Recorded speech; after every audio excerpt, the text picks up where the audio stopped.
Alright, so audio's good. I do want to wait just a little bit for people to start trickling in. But as you can see, it is my affiliate anniversary, so we are celebrating that. But we are definitely going to continue with Blacksad, so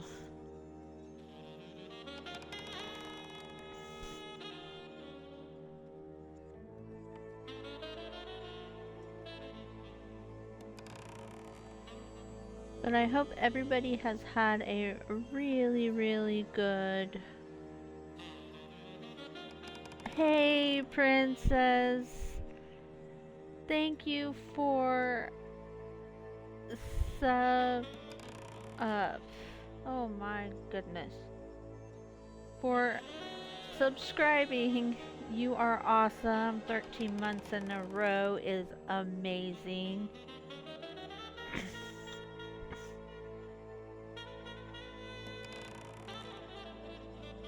And with that being said, I am gonna get my intro started. So anyway, hey everyone, and thank you for joining me tonight. We are back with more Blacksad, where every clue feels shady, every suspect looks guilty, and somehow I've turned into a detective who runs almost entirely on vibes and bad accusations.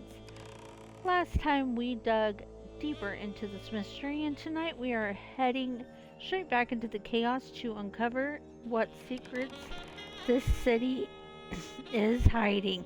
Excuse me. We know Bobby Yale is innocent, or at least that's what he keeps telling us. Honestly, at this point, everyone in this game says they're innocent while looking incredibly suspicious. But right now, my detective senses are screaming Frank Cassidy. There is absolutely no way that man has clean hands in all of this. Maybe he didn't do the dirty work himself, but I would bet my last detective paycheck he hired somebody. He hired somebody else to handle it. As the clues unfold tonight, we'll find out if I'm secretly a genius investigator or just confidently wrong again. But tonight is also really special because we are celebrating my affiliate's anniversary. And seriously, from the bottom of my heart, thank you all so much. Whether you've been here since the beginning or just recently joined the chaos, every view, chat, lurk, laugh, sub, and crazy moment has helped make this community what it is. Hitting affiliate was something I dreamed about for a long time, and getting to celebrate another year with all of you honestly means the world to me. You guys have turned this channel into such a fun, welcoming, chaotic little family, and I couldn't be more grateful for every single one of you. And because tonight is a celebration, you all get a chance to earn some special badges too. If you sub or gift just one sub, you'll unlock the penguin emote badge. And if you hang out and watch for 1 hour, you'll earn the yay emote badge. It's just my little way of saying thank you for supporting me, supporting the stream, and enabling terrible detective chaos. So grab your snacks, get comfy, and prepare yourselves for mystery, bad choices, suspicious people and me accusing at least three innocent characters before the night is over. Let's celebrate, solve some crimes, and see where these clues take us. The city is waiting, and honestly, I don't trust a single person in it. So there's that, and I am so excited. No mystery can outwit you. You are darn tootin'.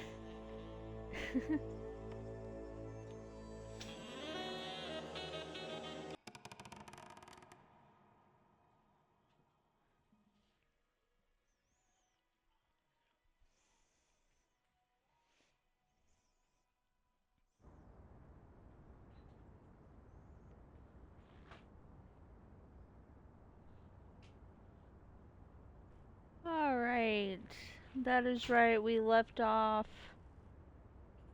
This is. I don't even remember. Okay, so. I don't even know what I'm missing right at this moment.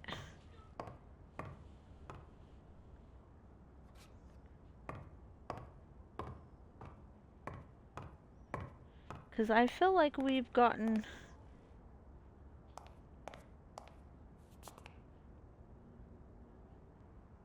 everything.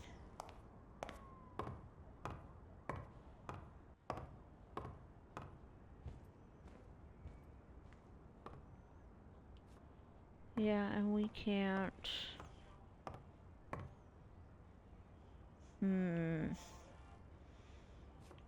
If anybody knows what I am missing, please let me know. I would be grateful. What is that?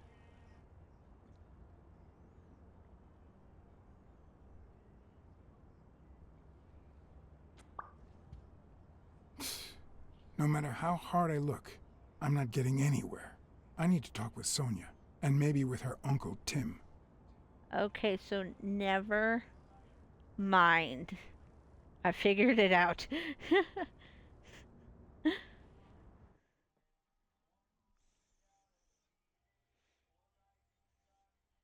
It brings back, I don't know. Bad memories? A pessimist, are we? It's like remembering the last day of summer. Scenes full of joy, picturesque landscapes, and yet the light is faint and the air is still, the calm before the storm. I know that feeling. I figured that much.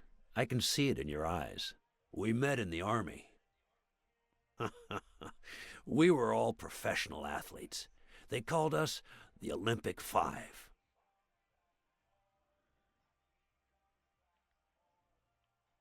Who's the guy on the left? Ah, Viktor Sukovsky, the athlete. You've probably heard of his medals. Hey, isn't that Craig Spano? The guy on the Morley's billboards? Yes, indeed. Our captain. He was the oldest, after all, and star of the New York Warriors. He was an orphan, you know. But he loved the sport so much that he said baseball was his family. Who's the guy on the right? Angus Mitchell, our combat medic, and a doctor with the New York Warriors, which is how he met Spanow. It was Spanow who got him assigned to our platoon. Was Dunn already boxing? Yes, he was. I had already seen him fight before I even met him. He was as humble in the ring as he was in life. He'd always let his rivals take the initiative. I remember how he barely dodged the blows. If you didn't look at his feet, it seemed like he wasn't even moving. And the footwork, pure dancing. You could almost hear the music. The song would play until his opponent was exhausted. Then came the drum roll, followed by Dunn's victory by KO.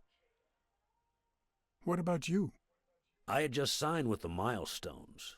I hadn't even played my first game, but people said I had a bright future ahead of me. And you did. The cop at the hospital sure seemed happy to be the proud owner of a Tim Ironarm Thorpe autograph. Who would have thought that I'd end up becoming Tim Iron Legs Thorpe?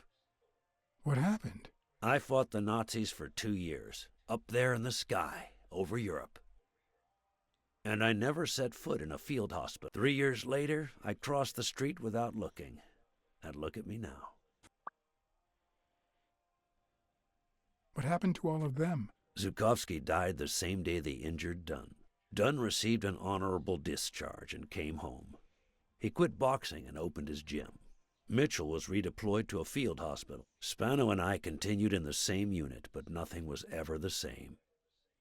You see what I meant with the last day of summer. And after the war, well, who the hell cares? I do.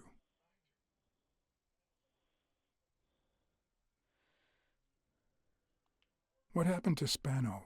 Well, you've seen the billboards. He made it big time. When I was forced to retire, I got him some advertising deals. That's how I founded this agency. But then, something happened to him. He became sullen. He fell out of shape, and slowly but surely lost touch with reality. He withdrew from public life and broke off our friendship. Haven't heard from him in, 3 years? And believe me, I've tried to contact him. What happened to Mitchell after the war? Mitchell? Who knows? We lost touch. I hope he's doing well.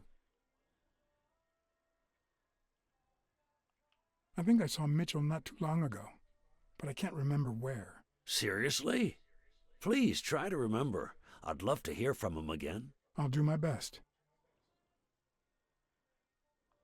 You think Spano might have been involved in Dunn's death? Spano? No way. He and Dunn were always... Well, Spano's changed so much that it's hard to say. Allow me to double your wage. You have to find the murderer. Maybe Dunn stayed in touch with Mitchell or Spano. Maybe even with both. But he never told me anything. Maybe Sonia knows. I doubt it. But that's not the only question I've got for her. May I?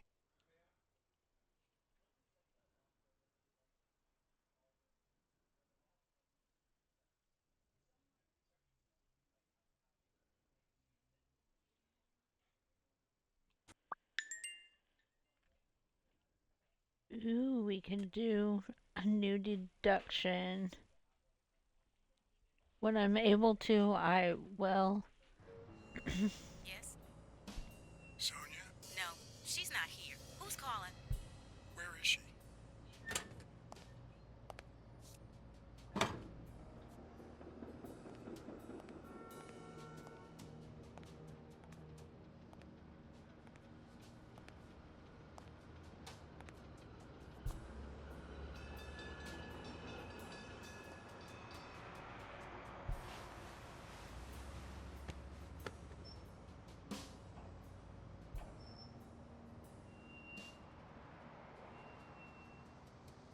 Was your father still in... Have you ever wished you'd never been born? What? Many times. Too many. Then we're both in the same boat. First time was right after moving to New York. I hated my mother. She was the reason we moved from the countryside and the smell of freshly mowed grass to this dirty city and the smell of medicine. Her medicine. The second time was after she died. I hated myself for having hated her before, for not having loved her enough. The third time was when my father shut himself off. I hated him for that, for abandoning me, for giving in to the booze. Now he's dead, so take a guess. You've realized just how much you really loved him. I guess so. But that's not the worst of it. The problem is I don't know how to live without hating him. Over the last few years, everything I've done was meant to push my father far away. To avoid being like him. to avoid making his same mistakes. Without him, I just don't know who I am. And you won't even let me hate Bobby, which might actually help me. The more you hate, the worse you feel. You think I don't know that? I need someone to blame. Without that someone, I have only myself to hate.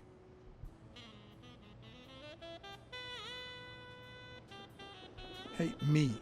A good detective would have found the killer by now. That's nonsense. You've already come so far. I'm sorry I haven't been a little more grateful.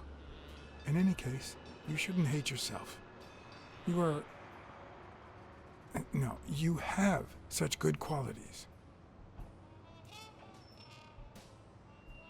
You're kind, smart, and beautiful. Are you really trying to flatter me now? No, seriously, I didn't mean to... Sorry. Oh my word. Anyway, can we just drop the subject? Did you go to my father's apartment? Yes, the thief went there before coming to the gym, which leads me to believe he didn't find what he was looking for. And what was he looking for? That's what I intend to find out, with your help.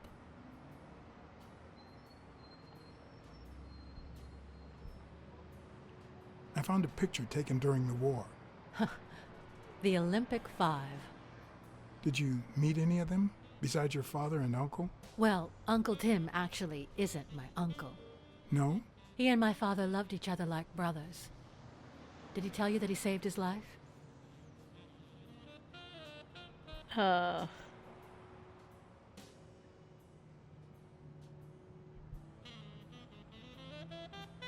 Thorpe saved your I don't father? even remember. They were flying over Brittany in a 3-unit fighter plane. Zukovsky was the pilot, my father was the co-pilot, and my uncle manned the machine gun. Suddenly, enemy fire killed You Zukovsky and injured my silver-tongued devil. father, which is why he never boxed again. My uncle jumped out of the gun turret, ran to the cockpit, and managed to pilot the plane to safety. Oh, the times my father told me that story. And now...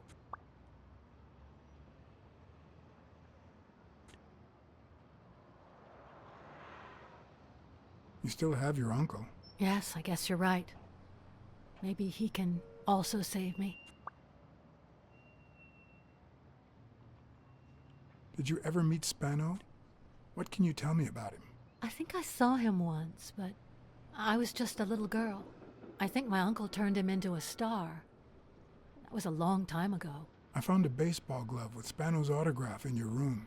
Oh, I've never seen it. My father must have put it there, although I don't remember him having a signed glove. Did you ever meet Mitchell, the doctor? Mitchell? The lizard? No, never. Why? Oh, nothing. I think I've seen him somewhere.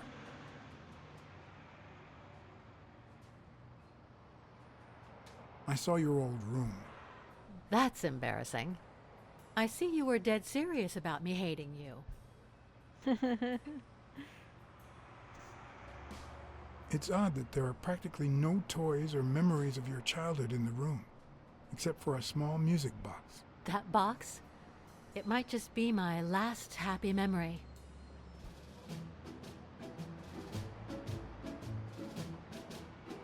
It's from before my mother got sick and we moved here.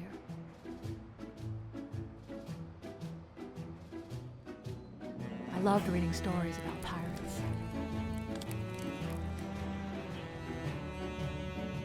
So my father drew a treasure map for me. I searched the whole house, one clue at a time. It led me to this enormous tree in the yard where Daddy had put up a tire swing. X marks the spot, so I dug to find my treasure. I loved the music it played, the ballerina and the little secret compartment.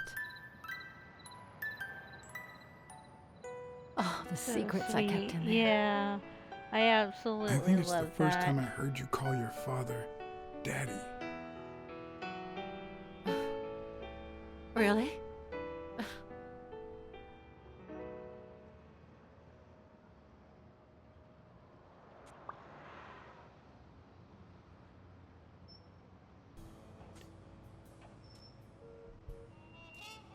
Did the abacus inspire you to dabble in finances? The most useful gift anybody has ever given me.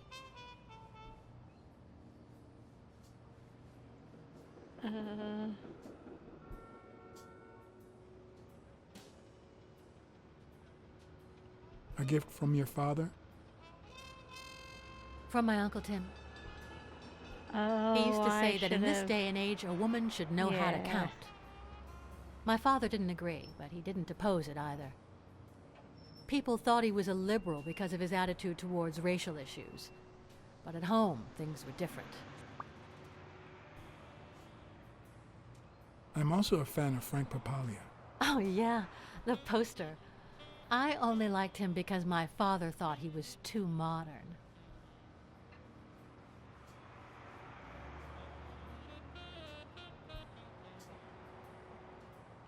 Your father sold his apartment. The new owners move in 2 weeks. What? I'm sorry. I think he used the money to buy a new place with Mary Purnell.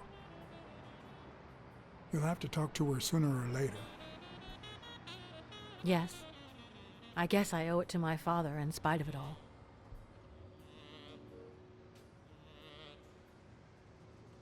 Your dad had great taste in music. So, better taste than I had as a child? Well, now you've put me on the spot. You don't know how happy that makes me. Are you cold? A little. Maybe I should go. Anyway. Thanks for the company.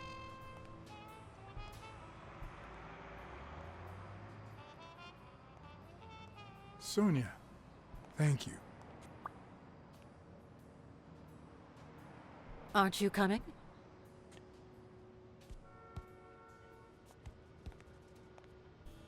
I knew I was looking at a solution, but what exactly needed solving?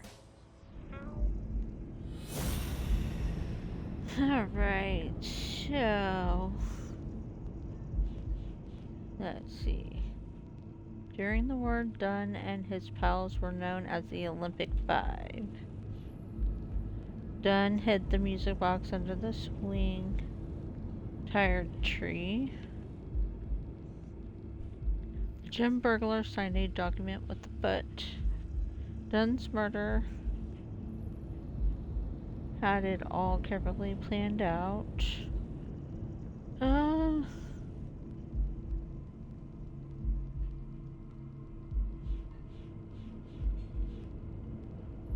Honestly, I think at Dunn's place there's a picture of a tree painted by his wife. And then... yeah. There we go. Maybe Dunn used the same hiding place once more. Oh no. Turn around, turn around, turn around. No. I'll never understand why detectives and criminals bluster while they fight each other in the pictures. What a waste of breath, focus, and energy. Oh, come on. Oh no. Personally, I prefer to save my breath for the final roar. Oh, are you serious? I don't do very good in combat, do I?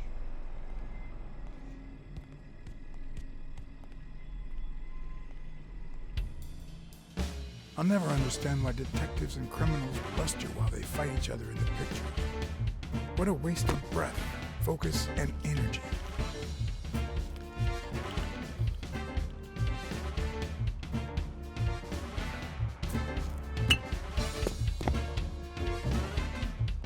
Yay, Sonia to the rescue. Go eat an anthill. That's no way to treat a lady. It's not the lack of credibility in the screenplay that bothers me.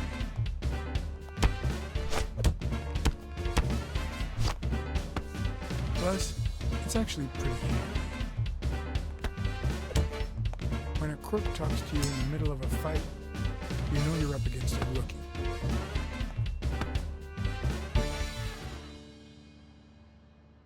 And if he doesn't even say, "Help me, please,"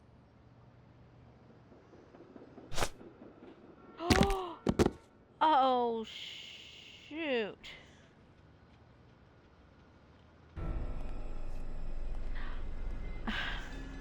I guess that was the wrong choice. I should have let him fall. I'll never understand why detectives and criminals bust you while they fight each other in the pictures. What a waste of breath, focus, and energy.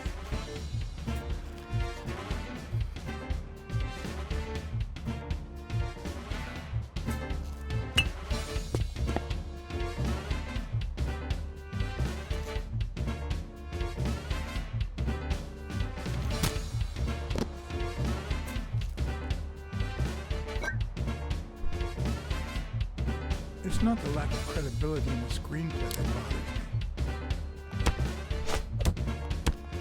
And wow, I didn't realize he could pull you down. Plus, I helped him it's up actually on my pretty playthrough. When a crook talks That to you is in the very middle of a fight, interesting. I think you I'm know gonna you're up let against him a fall. Just to be honest.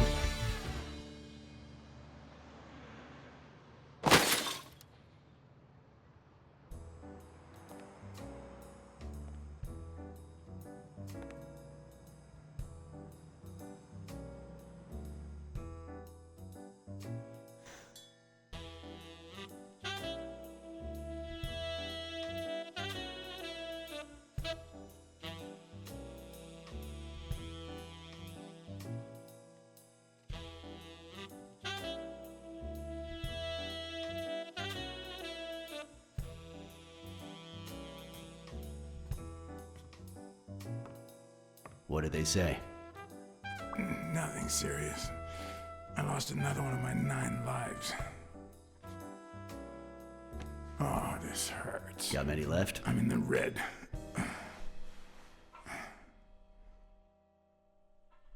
You hasn't woken up yet?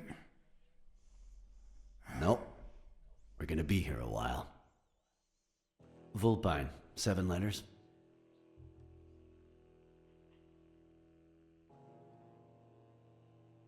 Cunning? Cunning. It fits. I hope it doesn't throw anything off.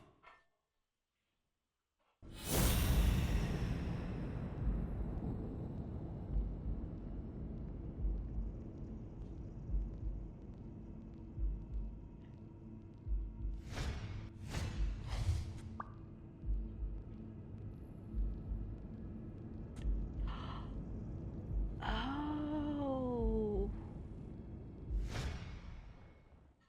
So it could be that guy.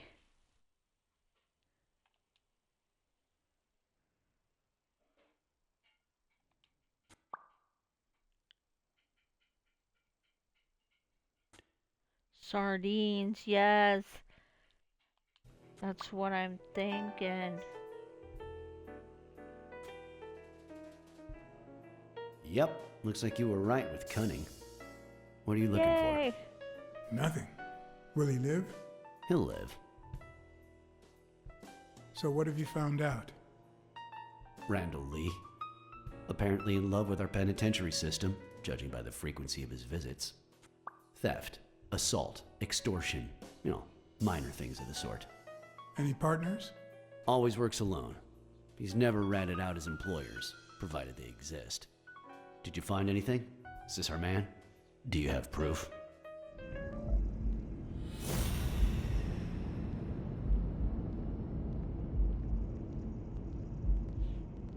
Let's see.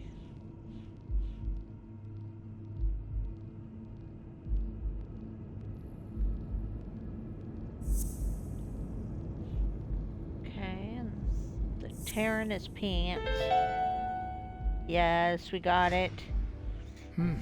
Looks like we know who tore his pants following Clarice Freeman up to the rooftop.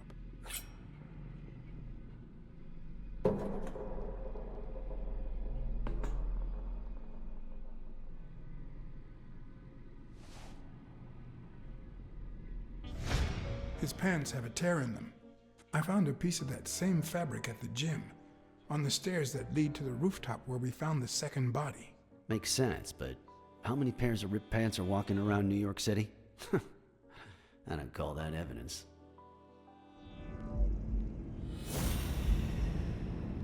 Okay,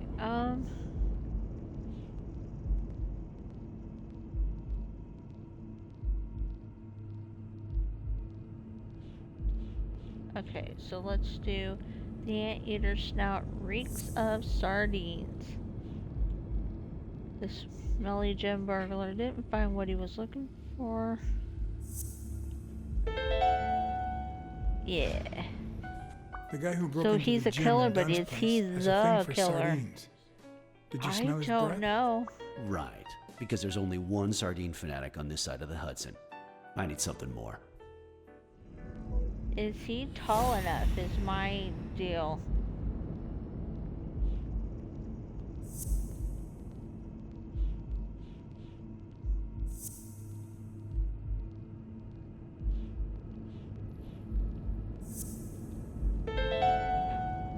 Yeah, there we go. I saw footprints from those very same shoes next to both the gym murders. Unless you're telling me that shoe is a limited edition, I'm gonna need something else.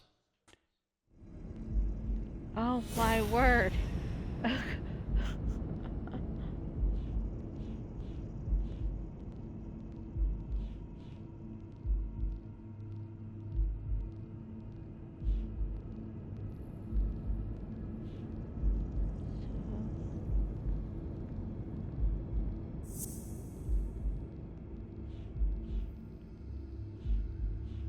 And oh shoot.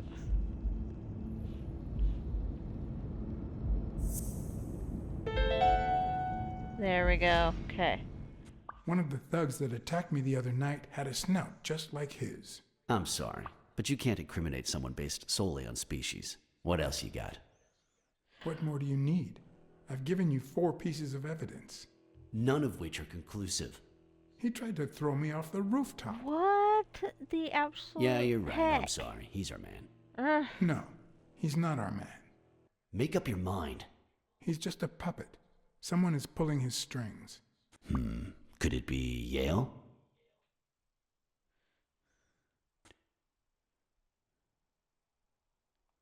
He's hiding something for sure. But I don't think he did it. By the way, was he discharged? His room is empty. They let him out yesterday. He's in police custody now.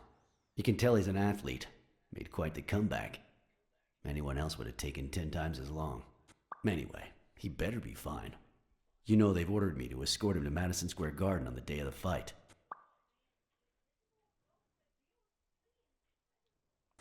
Yeah, I heard something of the sort. What have you heard? Frank Cassidy. He's friends with the governor. You don't say. I guess I shouldn't be surprised.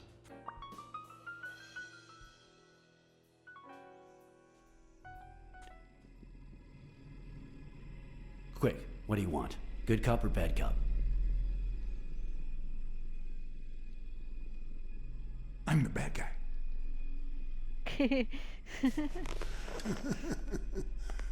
Good thing someone took out the trash.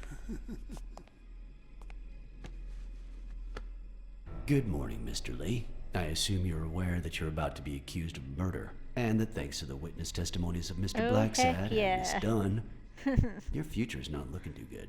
Go to hell, you dog.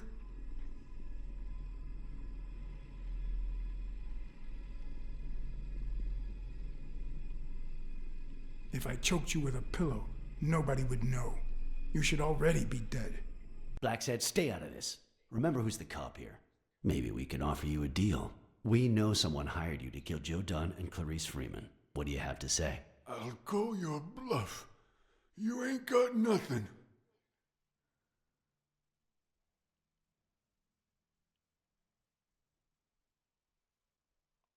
Your friend the Hellhorse doesn't seem to feel that way. Although I'm afraid he won't be talking anymore. Shut up, or I'll kick you out. If you tell us who hired you, we'll Oh help my you. goodness. What can you offer me?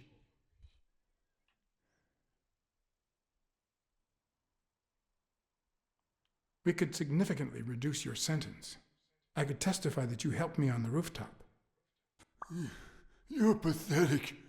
Is that why you never got in the police force, Blacksad? Did you fail the good cop, bad cop test? I won't say a word. And believe me, you stand to lose. Yeah. Care for a piece of advice? I am If I were so you, bad at that. I'd fear for my life. I should I'm have done the afraid good that- cop. Whoa! What? Watch out!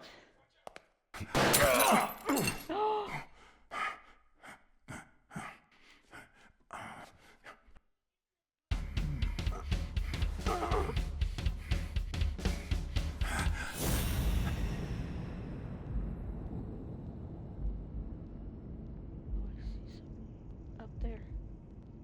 Right there.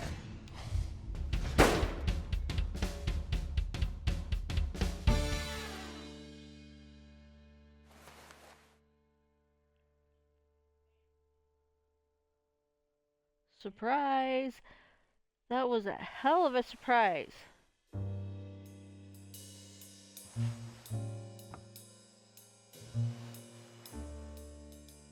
Luckily, Smirnov's wound wasn't as bad as Randall's.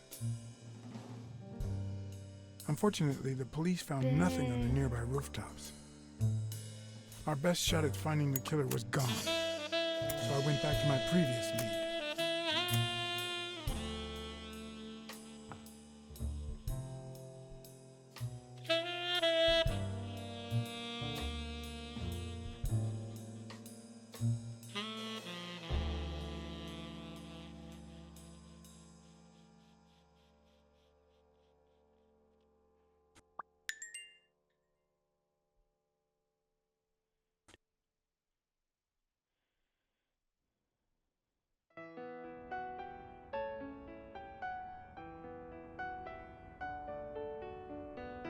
It's from before my mother got sick and we moved here. I loved reading stories about pirates, so my father drew a treasure map for me. I searched the whole house, one clue at a time. It led me to this enormous tree in the yard where Daddy had put up a tire swing.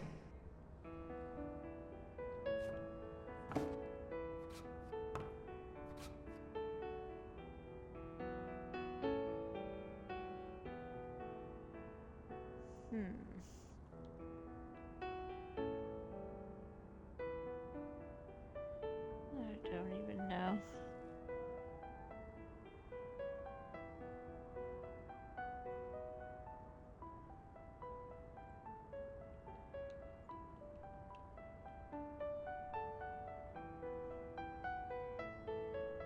Oh.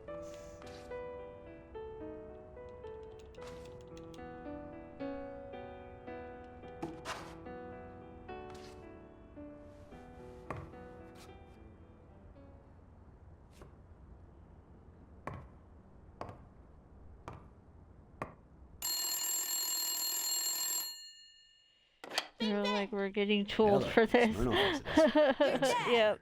No, I got you with my lasso. Can you quiet down, kids? Dunn got killed for stirring the You hornet's guys nest. really should be in And you Chat. confessed your crime. trash. Kids, please. He'd been investigating athletes Trash for months, talking, it would including be Helen funny. Moore and Al Stone. I'm among always others. funny. Dunn's Yes, notes aren't all Princess that is clear, always funny. and I'm not What are sure you what talking he was about? after. But I'd say we're facing a widespread corruption case. Well, if you're right, that could be some dangerous evidence. Bring it here ASAP. Sure, but there's something important that I need to finish first. Yeah, but in voice chat, it's funny too.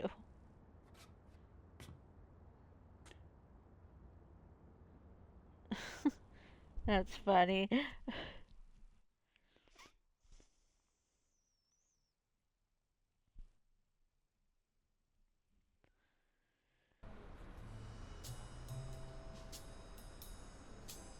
I wanted to follow a certain lead on my own before Smirnov had the chance to see anything.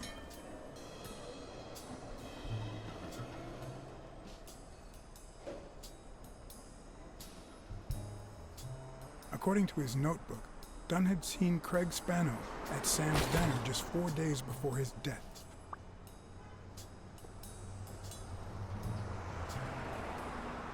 Get out of here, pussy. How is Mary? Playing the I would sad be little able to victim not at hiss home. every time the And here I killer am, comes on up to my screen. neck. What the hell do you care, anyway? Beat it!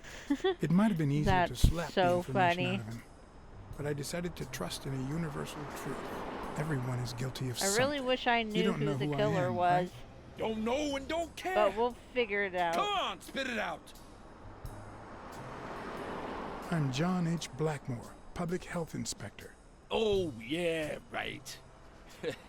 There are some real freaks around here, so I have to be firm, you know? Trying to keep the mystery for you. Have you eaten? Dinner's on the house. I appreciate that. After you answer my questions. Sure, go ahead.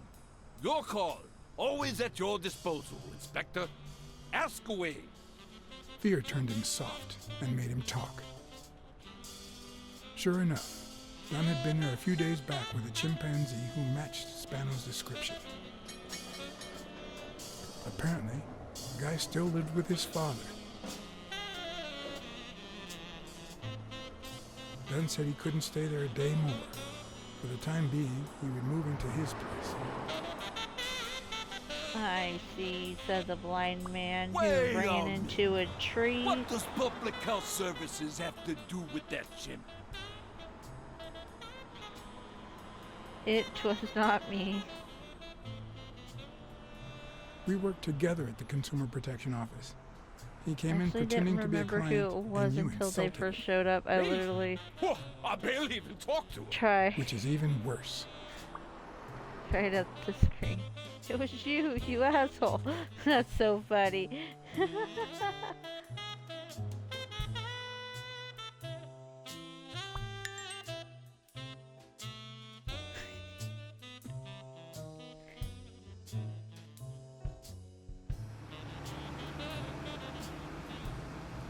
Dunn had taken Spano to his place.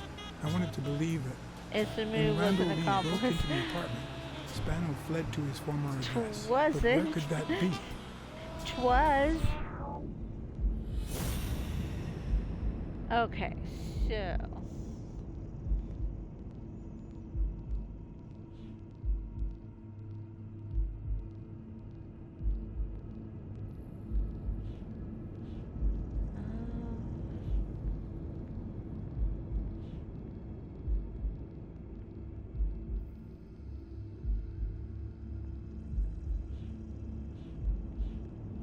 I don't know.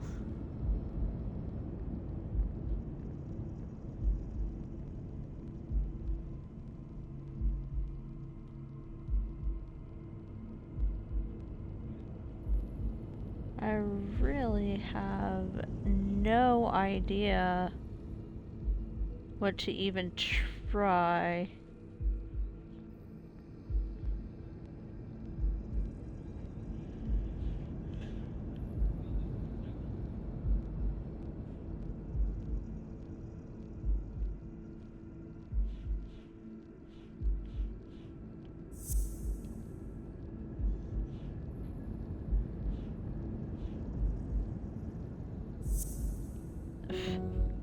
I'm just guessing at this point.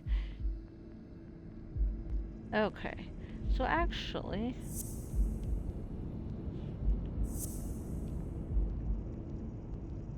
and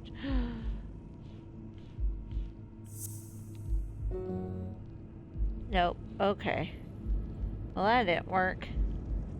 If anybody has any ideas, please let me know.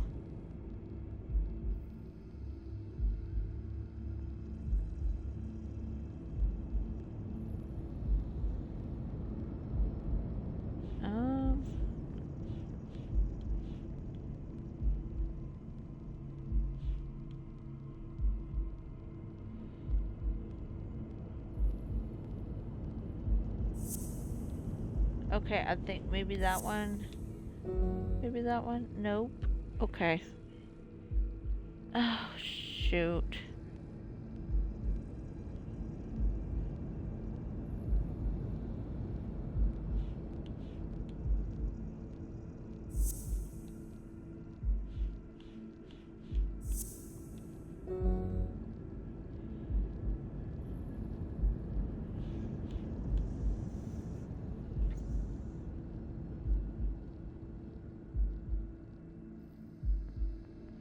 Maybe the two about Spano at the bottom. That's what I tried. It doesn't work.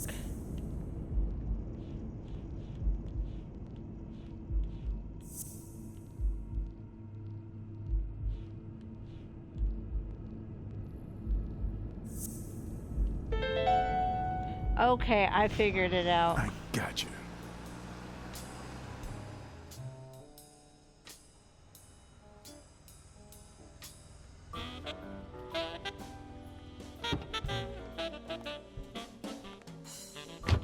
If the living have rich and poor neighborhoods, so do the dead.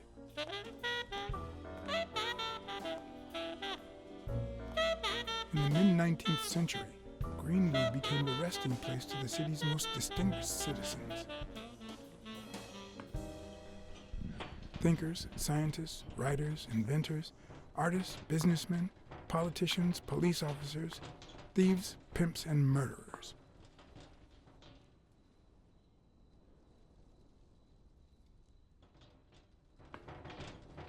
Here lie the bodies of the soulless minds that raised New York from the ground up. Now you know where to go to become somebody in the Big Apple.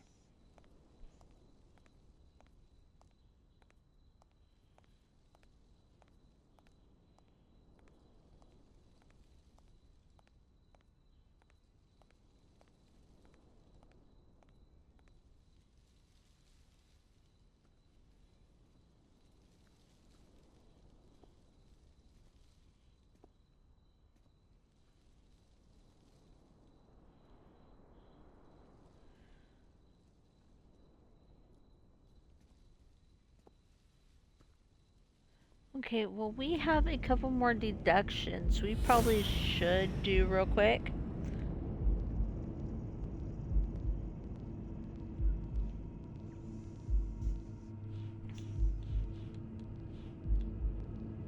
Someone ordered Randall Lay to commit those murders.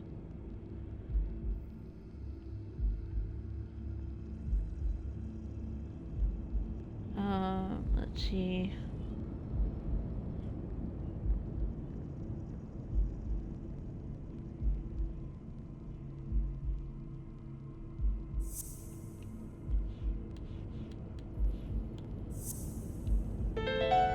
O'Leary wouldn't There have we sent go. Randall to kill Dunn.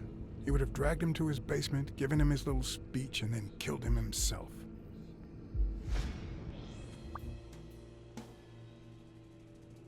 Larry has nothing to do with Dunn's death. Okay.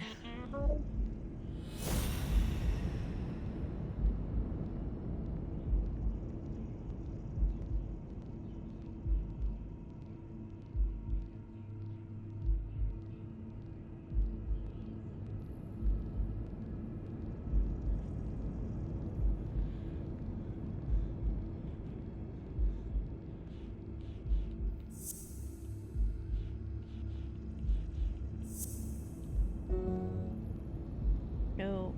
Okay.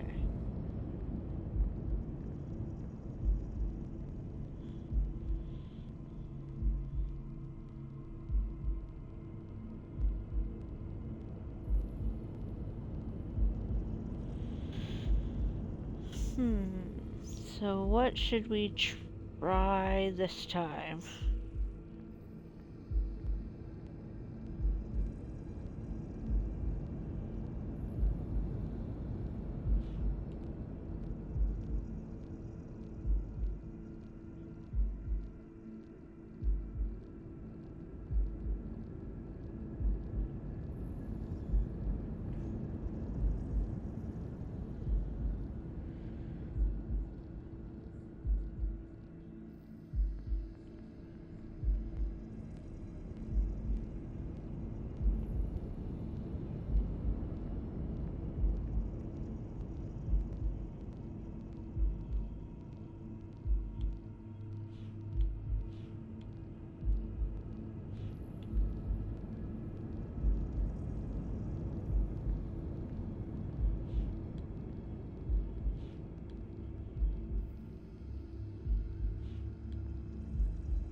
What do you guys think I should try? Because I am not sure. Maybe that one. And that one? Ooh.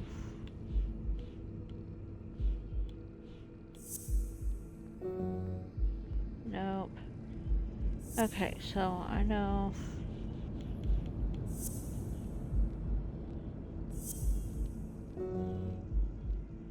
Yeah, that don't even make any sense.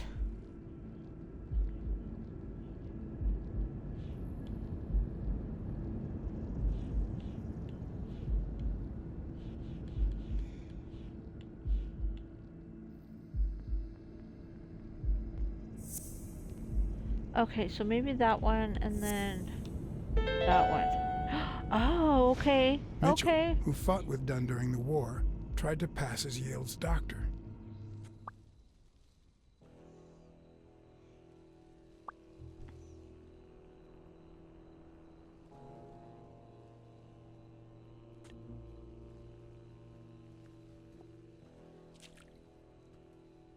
Okay.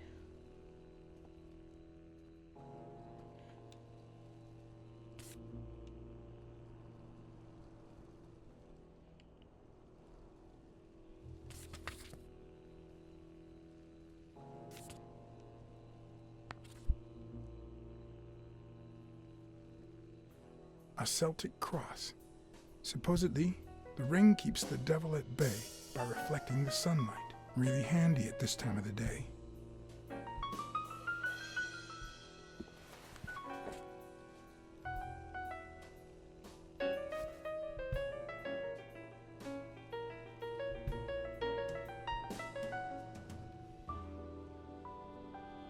Okay.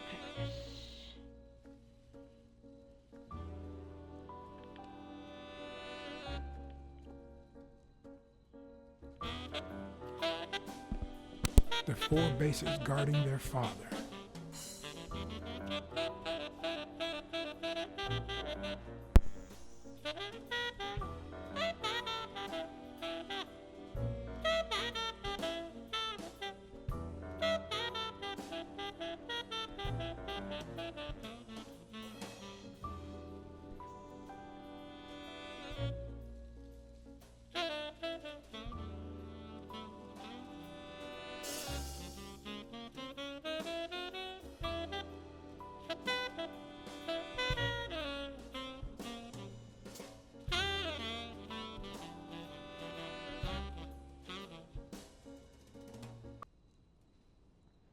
According to the book I found at Dunn's place, fans of the sport leave baseballs on Bradwick's tomb to pay their respects. It's strange that I don't see any.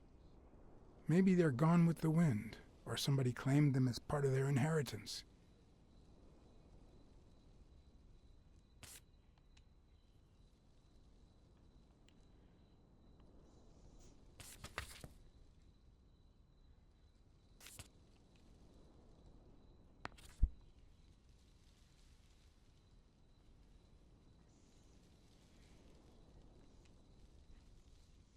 It'd be even better with a skull between the bats.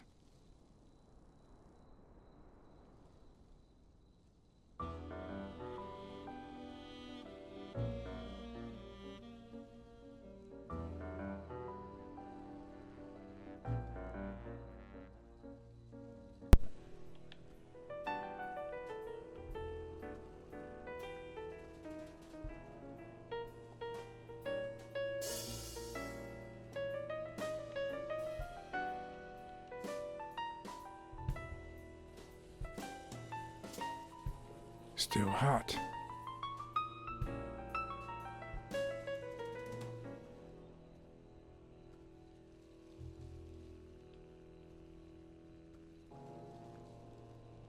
If this had been here over 30 minutes, it'd be covered in ants.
I've never trusted angels. When they fall,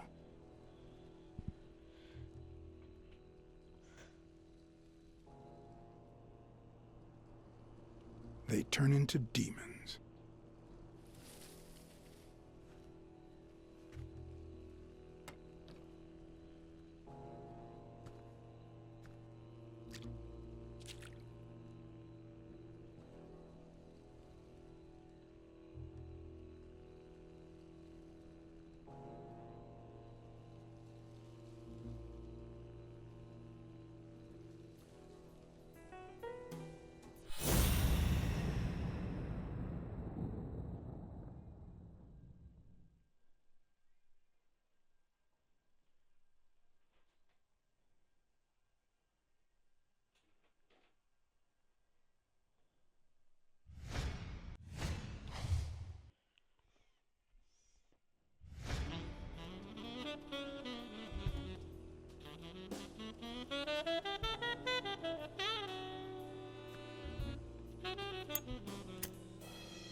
I found a baseball glove at Joe Dunn's place. A glove signed by a great star. I couldn't believe my luck.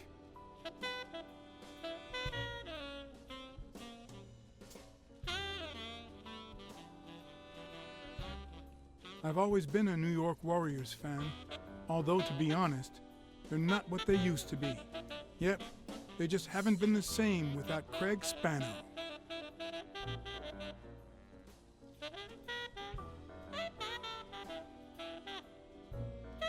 Joe Dunn met with someone at the diner, close to his gym. Then he took that person to his house, so that he didn't have to live at the cemetery. I would have never guessed the person's identity.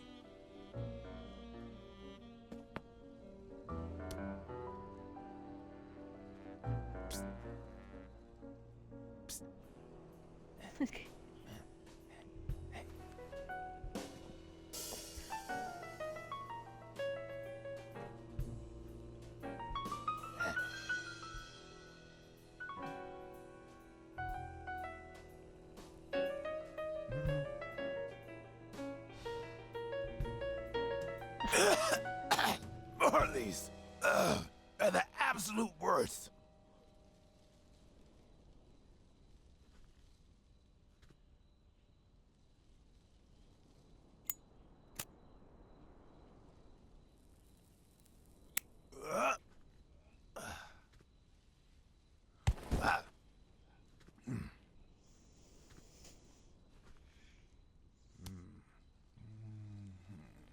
Who are you?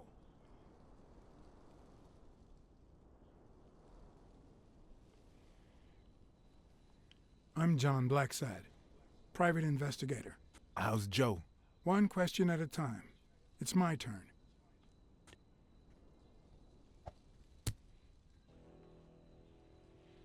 Your turn.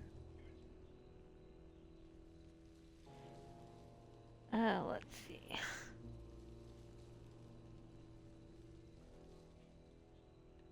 What was your glove doing at Dunn's place? Because Dunn said he was shaking the hornet's nest, that sooner or later they'd come after me, because they wanted to kill me, because he offered me his home, and then vanished. Because I waited for him for 2 days, and then they came to get me. Because I had no time to take my glove when I escaped through the window. What did he want from you? And who wants to kill you? One question at a time.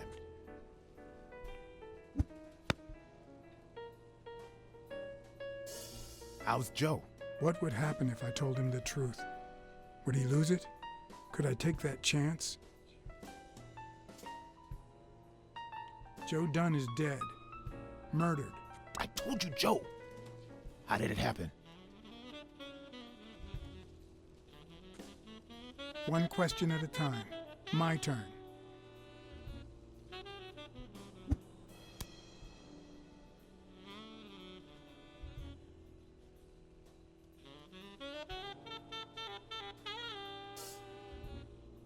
What did Dunn want from you?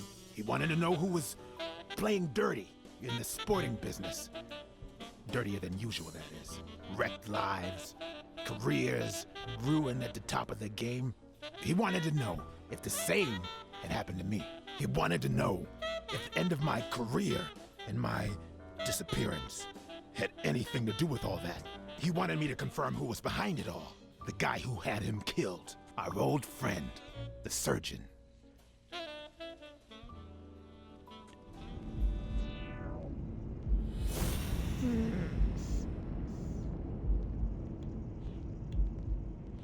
So let's see.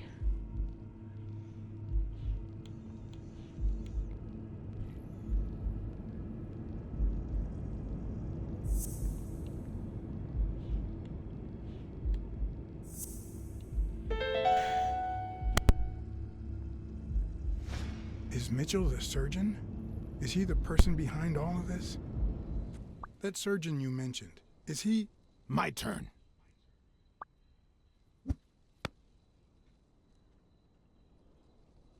I want to know why I should trust you.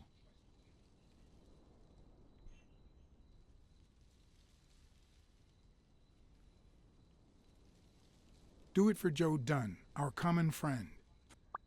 It's my turn. That surgeon that you mentioned, is he in this photo I got here? Ow!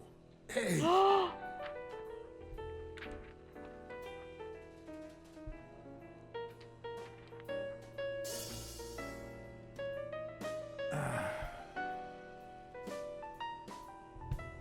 Hey, that toss was... Of course he left. I swear. Both my ear and my self-esteem would hurt for days. But at least I had a new lead to follow. The surgeon. The bastard had avoided my scrutiny by passing as a hospital doctor. But now, all of my senses were on guard. No matter how good the disguise, or how well he hid, I would find him.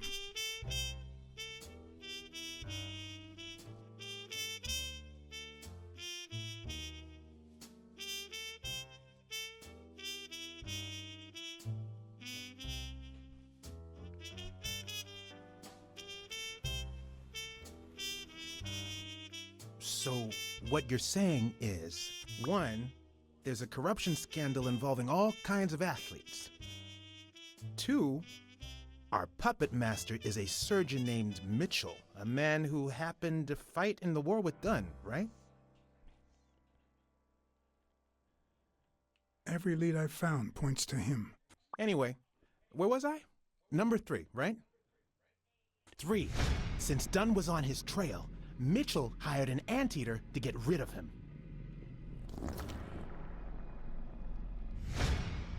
Then, since you were also shaking the wasp's nest, he went after you. But the anteater made a mistake, and Mitchell killed him to cover his own tracks. And... Oh, wait, that could be... 4. The key to very all much this what lies with happened. a common friend of Dunn's and Mitchell's, Craig Spenow. Do you really trust him?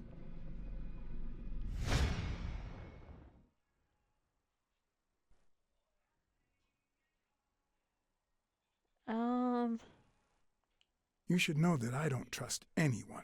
Except for your friend Weekly, that is. 4. No, I mean 5. Dunn was murdered 4 days after taking Spenow to his house. If that doesn't make him suspect, makes sense, doesn't it? Yeah, it could make sense. Ha! Who's the detective now? Let's follow up with the suspects. You told Smirnoff that even though you're sure Yale is innocent, you think he's hiding something. But what about O'Leary? 6. Nah, I know O'Leary, and he wouldn't have sent a hitman. He would have taken matters into his own hands. What about Cassidy? 7, right?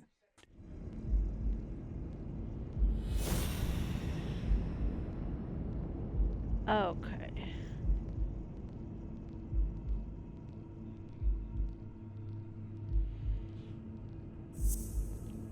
Take that one. No, okay.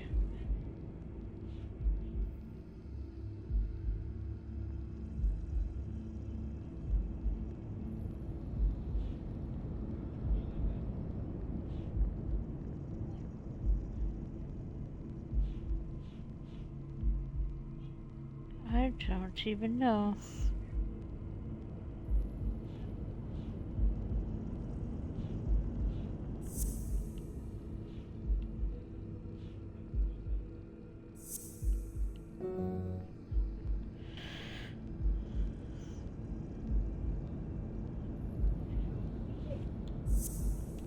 Okay, so maybe that one and then.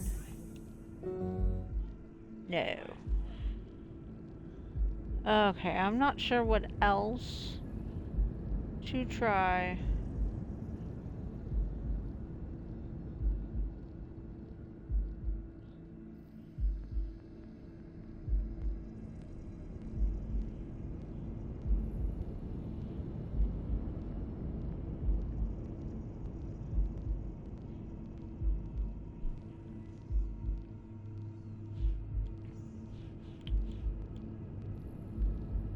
Cassidy acts recklessly. Murder was planned out. Okay.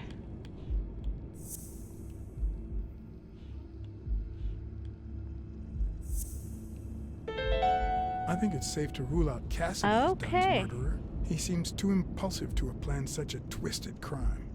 Whoever planned the whole thing knew the suicide theory would fall through, so he manipulated the clues to incriminate Yale. Cassidy is too impulsive to pull off such an intricate plan. So, you're right. Mitchell is the one pulling the strings. And you know why? Because in novels, the murderer is always someone the detective knows from the beginning. Well, that could be the case in British novels. You know, where everyone in the mansion where the murder took place is a suspect. But this might just be an American whodunit, where the detective doesn't even meet the culprit until the last scene. You mean we still don't know who's pulling the strings? I didn't say that. How did it go with Helen Moore? I didn't get anything, even though it started out really well. I asked to interview her along with her boyfriend, Al Stone. Since I'm a big shot, they were happy to oblige. Perfect. Now, time for the interview. I'll go back and forth so you don't get bored.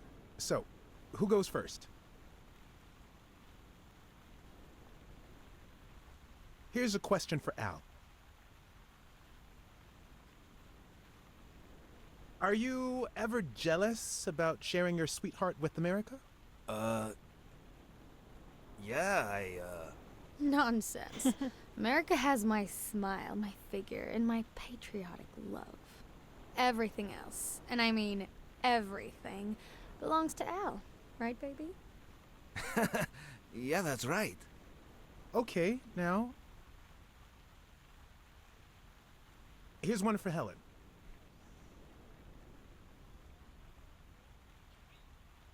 Can you tell us how much Champy's pays you to endorse them? Sure, honey. They pay me much more than I'd ask them for. In fact, Champy's is so delightfully delicious that I'd even do it for free. Does that answer your question? No. Nonsense. We both know it does. Moving on. Here's one for both of you.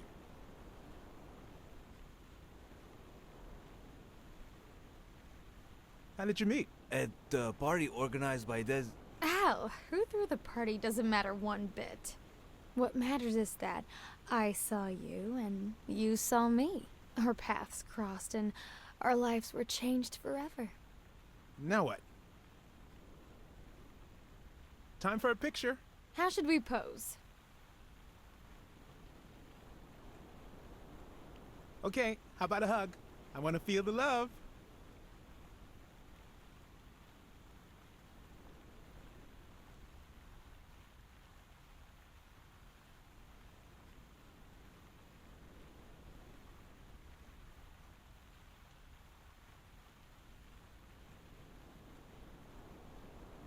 You're the envy of all America.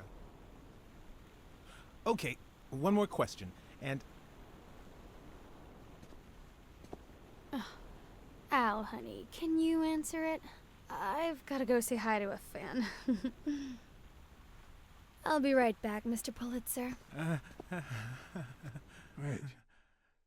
You mean she stopped smiling when that fan showed up? Yeah. Could you describe him for me? I'll be able to show you something as soon as I'm done developing these pictures. And actually, I thought it was odd too. So while I continued to interview Stone, I managed to take some pictures of Moore and whoever her mysterious fan was. That is All very right, interesting. So, where were we?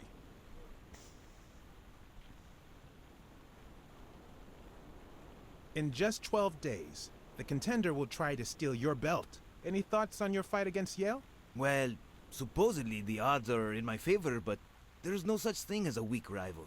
And, you know, Bobby Yale might be young and going through a rough patch, but he's had an amazing streak, so I'll do my best.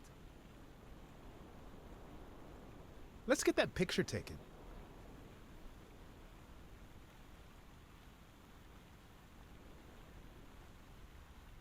Okay, now raise your head and your arms up like you were celebrating a victory. Like these? Exactly.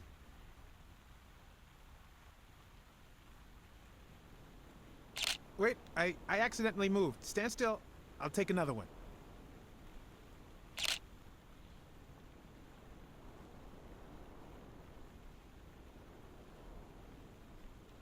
All right, so where were we?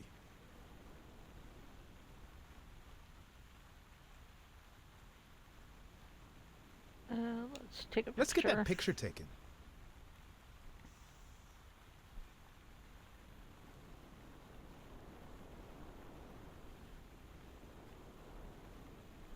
Okay, now raise your head and your arms up like you were celebrating a victory. Like these? Exactly.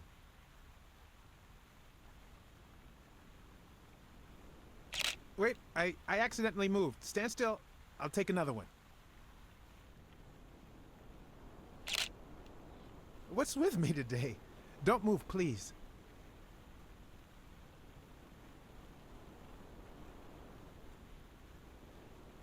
Now we got it. Should we keep at it?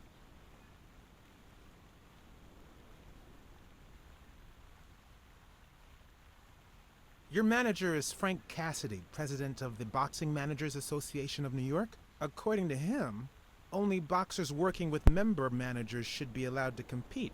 What do you think about that? Cassidy is a great manager, really. No complaints there. And the work he's putting in as president of the association is really valuable.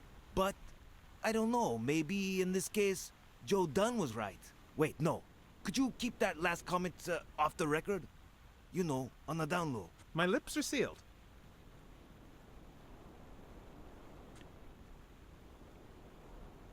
I'm going to take one more, all right? Let's see what you think about this.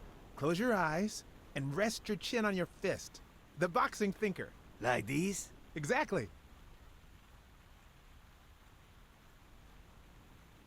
What's up with me? Stand still.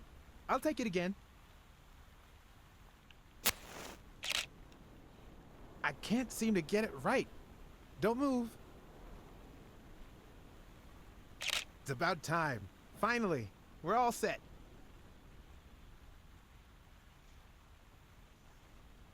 Wait. So, are you telling me the photos are developed? Or is that what you said to Stone? Both. Just look. Oh. Who's that guy?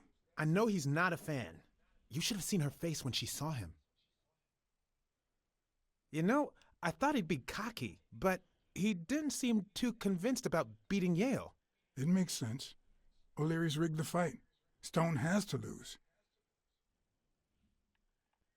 You know, I thought he'd be cocky, but he didn't dang seem it. too convinced Okay. about beating Yale. It makes sense. O'Leary's rigged the fight. Stone has to I lose. honestly think that it might be the guy posing as a Look at his hand. surgeon. Is he pulling something out of Moore's purse? Or putting it in?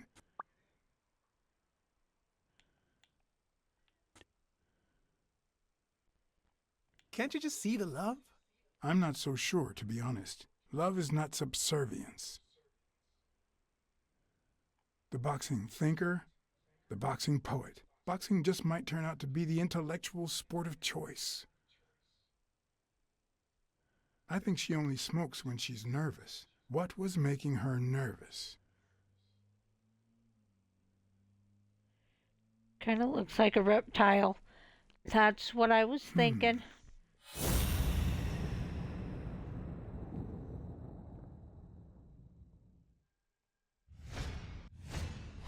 Wait, that's him. Who? Mitchell, the surgeon. Oh Seriously? yeah, definitely. We got him. Yeah. Not yet.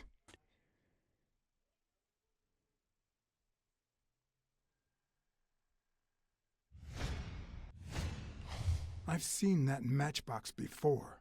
Focus, Blacksad. We need to figure out how to find that Mitchell guy. Hey, pal. Did you hear what I just said? We need to keep looking at all those pictures. We need a clue that'll take us to Mitchell. Hey, see? There. Just like I was saying. Are you serious, dude? That's what we were trying to tell you in the first place. Don't you listen?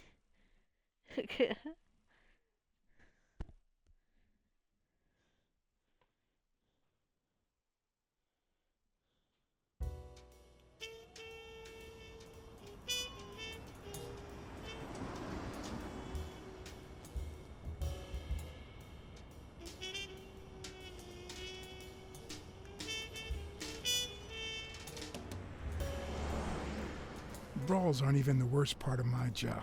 I wonder how he even gets work. Sure, you may take a Quickly beating, is so clueless. but at least you get the Yeah, chance to defend yourself. I don't But when you're sitting in even your know car all either. night, there's no way out.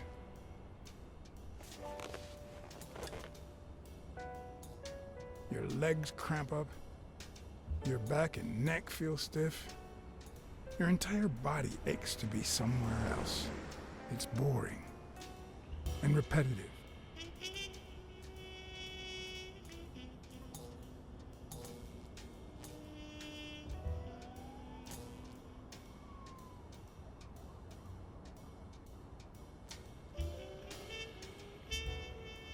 People were finally leaving the place. The bar was about to close. And I hadn't seen Mitchell go in or out.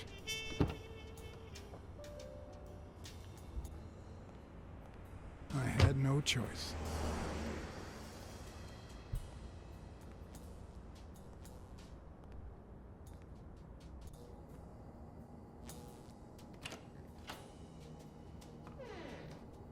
I see you took me up on my invitation. And you're smart. You knew not to come until my anti-fur regulars had all cleared out. I can't say no to good advice. Or good bourbon.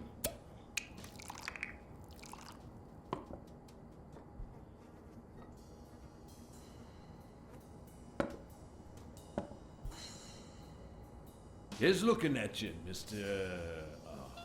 What was your name? As far as I knew, La Iguana always stayed neutral. He played poker with Cassidy, but his joint was used as the gambling drop-off for O'Leary's operation. Did it make sense to keep faking it? Or was it too dangerous not to? Farnham. Howard M. Farnham II. That's right. Howard Farnham from Ding Dong, Texas.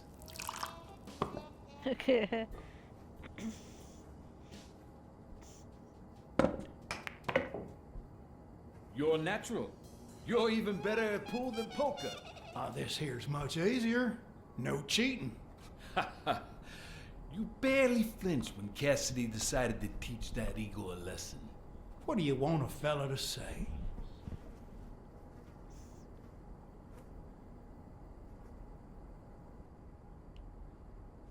If Cassidy hadn't ordered his barber to kill that son of a bitch, I'd have done it myself. Some of God's creatures just don't deserve to live. Damn it. Well, nobody's perfect. Tell me, what do you really want with Cassidy? I can't say it's clear to me. I'm looking to start a boxing managers association in Texas. I could really use Cassidy's know-how. Don't worry about it. I was only curious. So, what about me? What do you want from me? No one comes to La Iguana just to drink and play pool. I'm here looking for a regular of yours, Dr. Angus Mitchell. What for? I know he's got his own sport business, and I think a partnership would be profitable for the both of us. Sure. Tell you what, I'll talk to Mitchell. Come back tomorrow night. You don't understand. I have to talk to him, or else. Or else what?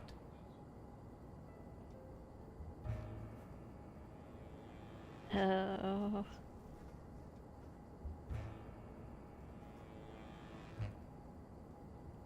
I got friends in high places. Friends you don't want to meet. Oh, and you don't think I do? You think this dump would still be open otherwise? Anything else? I don't think Cassidy would be too happy about the role this here dump plays in old Leary's gambling operation. You follow me? Son of a bitch. All right. Give me your phone number, and I'll give you a call when Mitchell shows up. No. You're gonna call him right now, and you're gonna give him this message. But when you're sitting in your car all night, there's no way out. Your legs cramp up, your back and neck feel stiff, your entire body aches to be somewhere else. It's boring and repetitive. It's so bad that your thoughts spiral in a never-ending loop, like when you're stuck in your car, on surveillance duty. The owner of La Iguana was supposed to tell Mitchell that a certain anteater was still alive, and that it was only a matter of time before he ratted him out. With a bit of luck, that would make him nervous Blacksad is enough so to force his cool, hand. though. He is. Now all I had to do was follow him.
We'll be just fine, don't worry.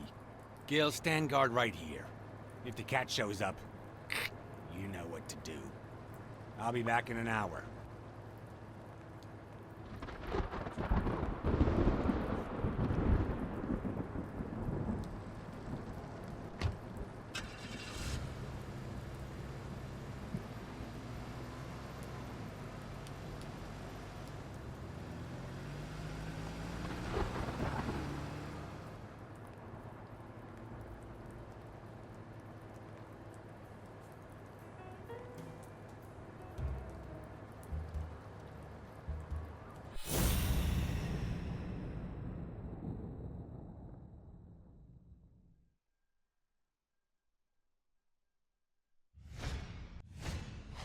Looks like things won't be easy.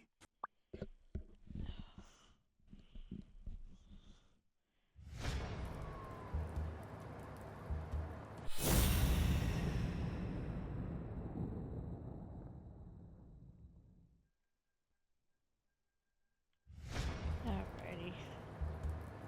Well, let's see. Oh no, that's not what I wanted to do. Okay. Could I take him by There we surprise go. from over there? Although I don't know how I'd get there.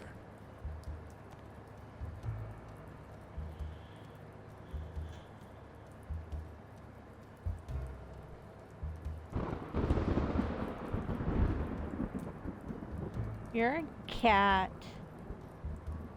You can do it.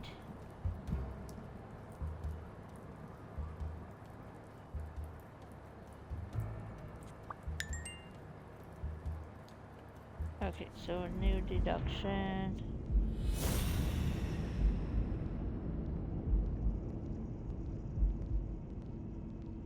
He's not that kind of cat. I kind of gathered that.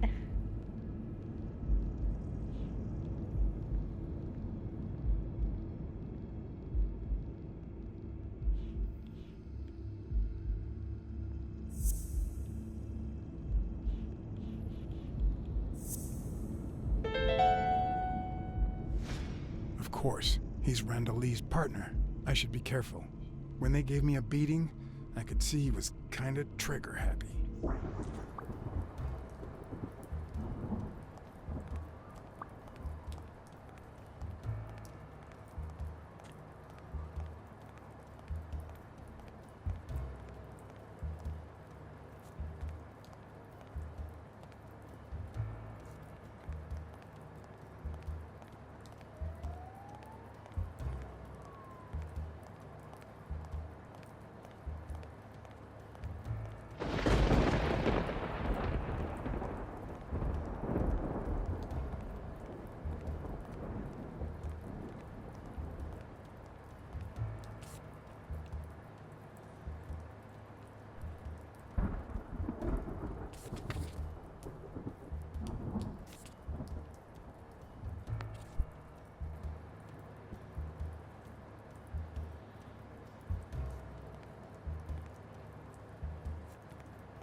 not even know where to go.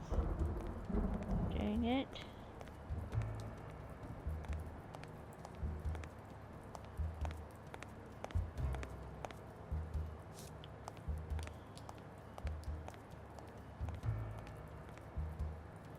And thank you so much, Princess, for putting my socials in the chat. If you didn't know, I have a Discord, and I'll let you all know everything that's going on with me, if I'm streaming, if I'm not going to be streaming, all that good jazz. And I do have a YouTube where I post all of my streams.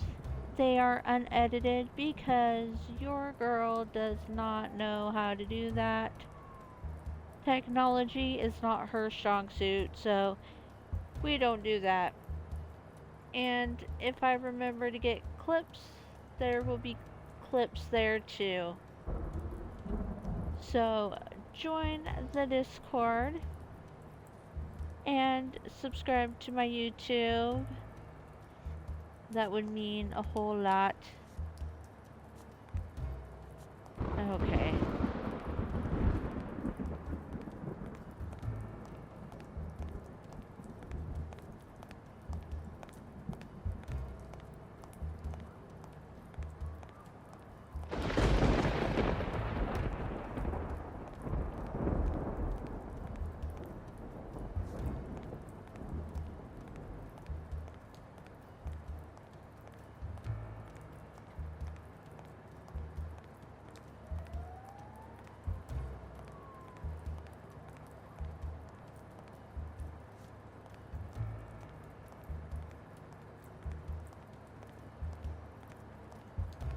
I am honestly not sure where to go.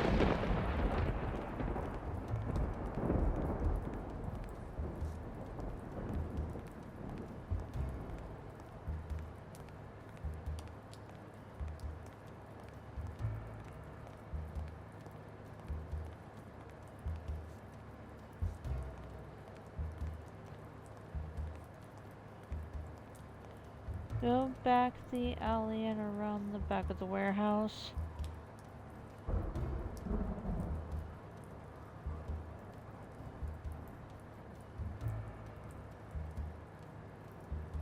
Okay, so do I keep heading the way I am, or should I turn around and head back?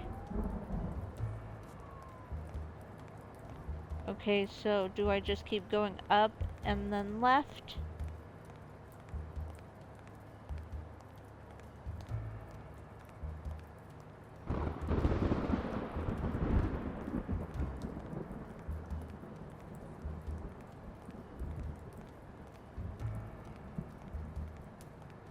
Yes, in front of me? Okay. Okay, so... right there, right?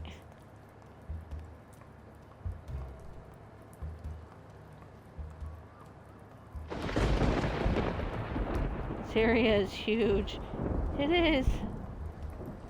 So huge. Okay.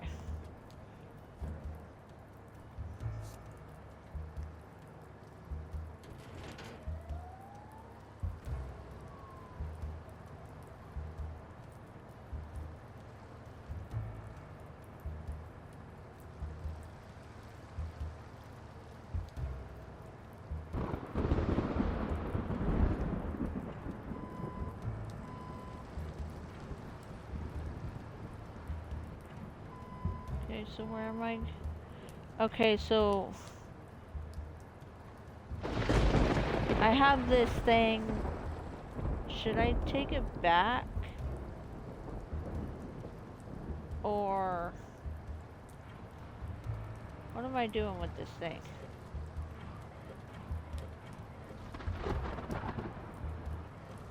Oh, come on.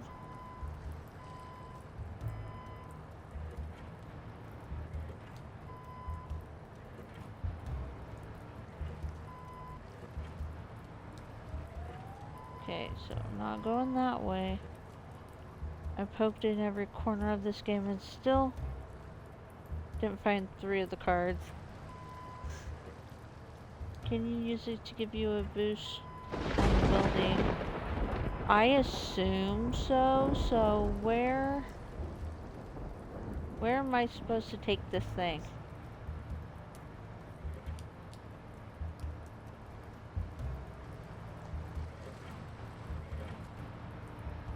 Um.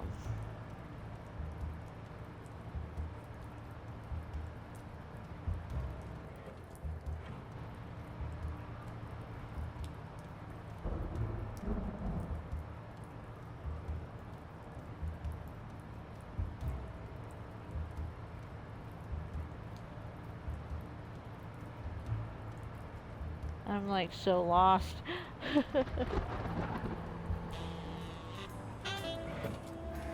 Or maybe I'm not lost. Okay. I swear every time I tell you guys I don't know what I'm doing, I'm lost, I end up finding it anyway.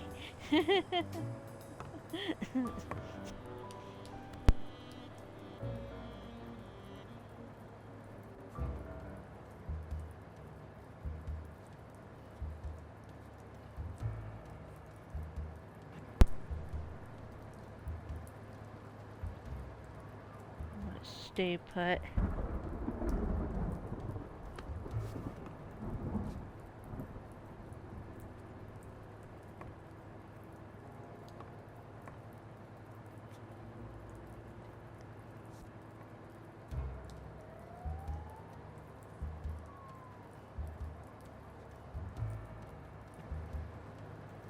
Okay, now I want to pounce. Pounce!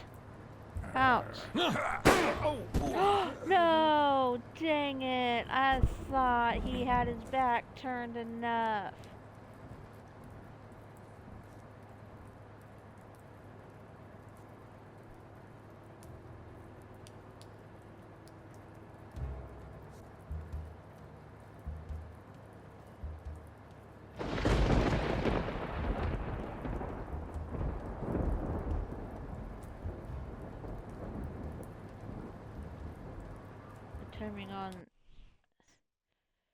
The timing is BS on this one. Yeah, it is. Oh, I don't even know.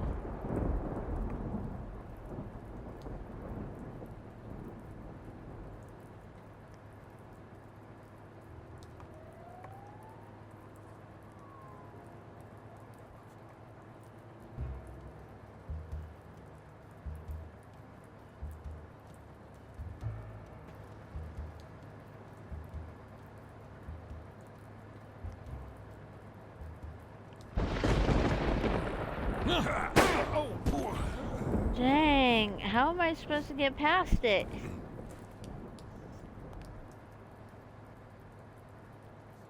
Oh, goodness.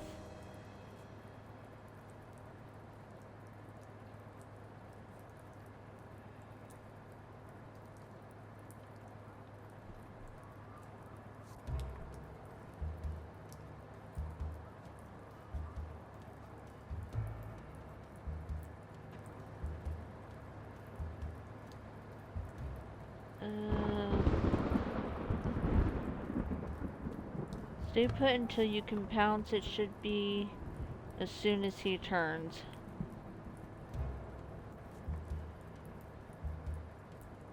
It just seems like...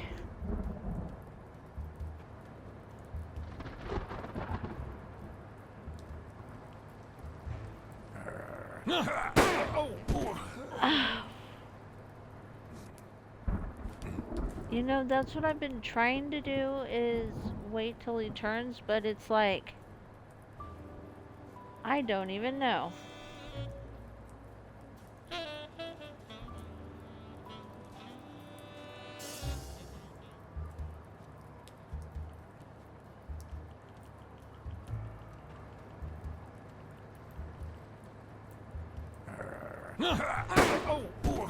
Oh, come on now.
Yeah, this is so dumb.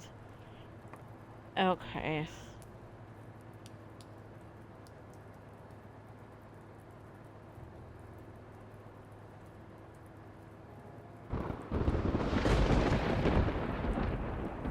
Oh, you have to go up on the roof. Oh, okay. Um. Okay.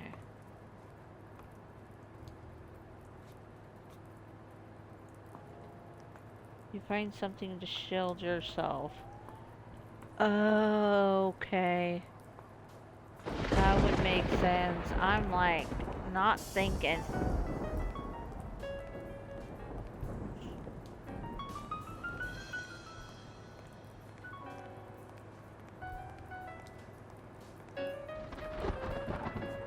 Oh wait, hold up. There's an actual shield up here.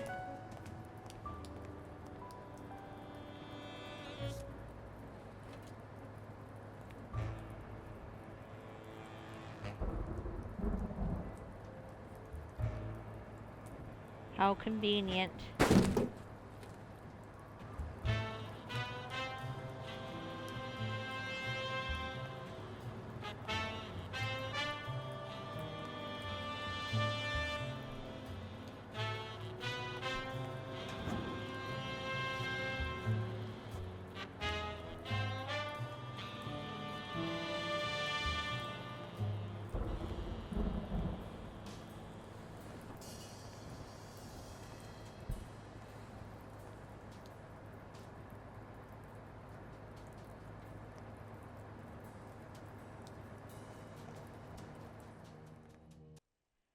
Uh-oh.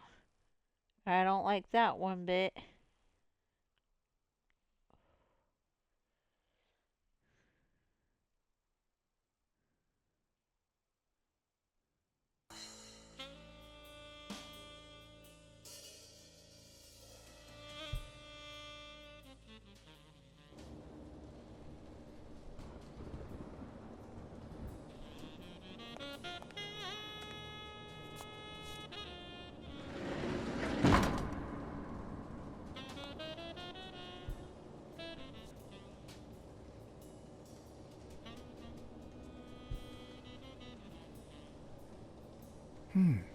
What does this place have to hide?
Will I need help? Who would I call?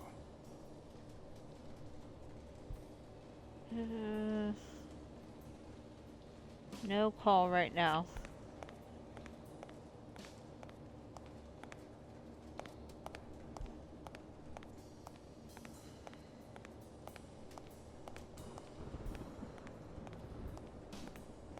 Oh.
According to this, the warehouse belonged to a Canadian import company.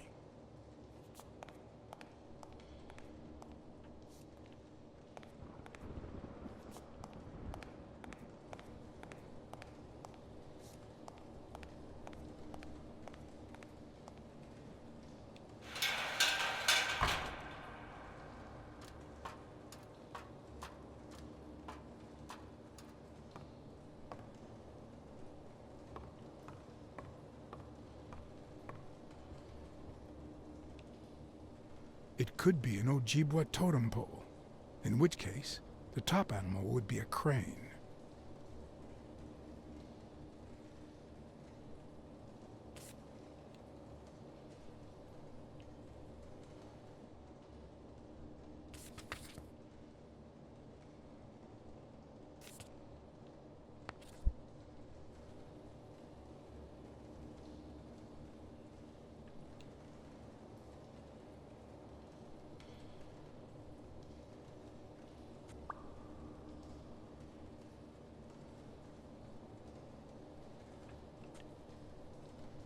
If I'm not mistaken, these are incense sticks, used in cleansing rituals.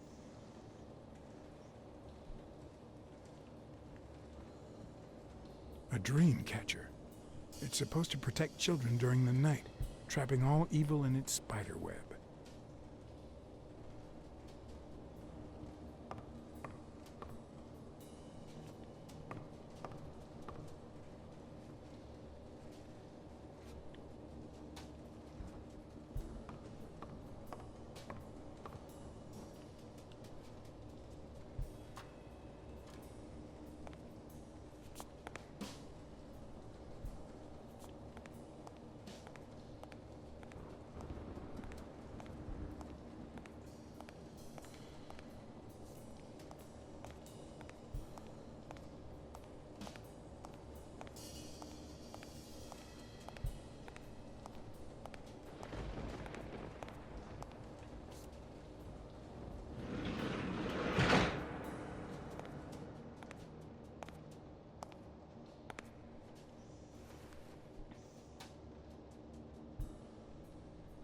Don't you even think of screaming.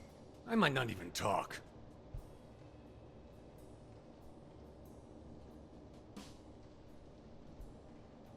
What's Mitchell up to?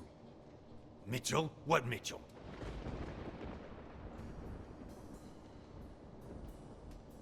Answer my questions, and I'll protect you from Mitchell. What? As soon as he finds out you've talked to me, he'll kill you. Just like he did to your partner, Randall Lee. I don't know what the hell you're talking about. Sure you don't. What's this warehouse for? It's where I take my naps. I thought that was obvious.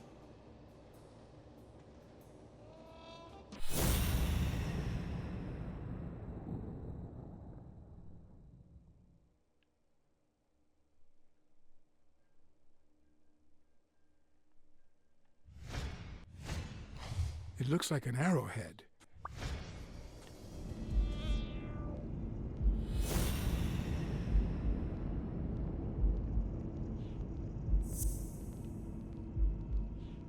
And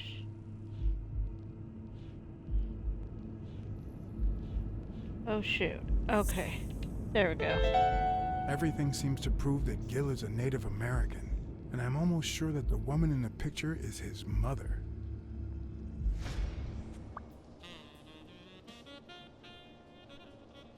You know who'll always believe in you? Your mother. My mother never lost her faith in me. And I gave her plenty of reasons when I was a kid.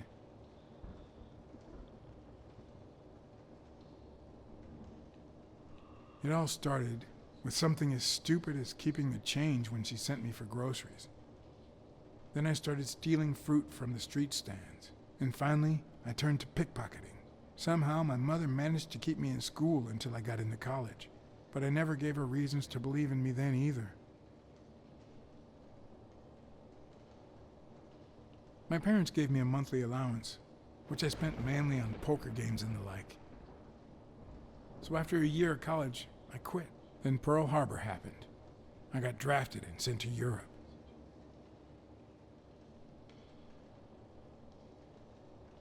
They told me killing was my moral duty, but I discovered it could be addictive.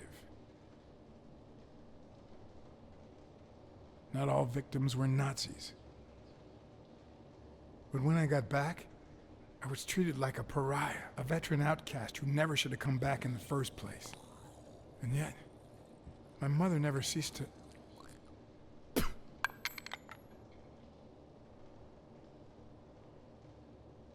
I also fought in the war.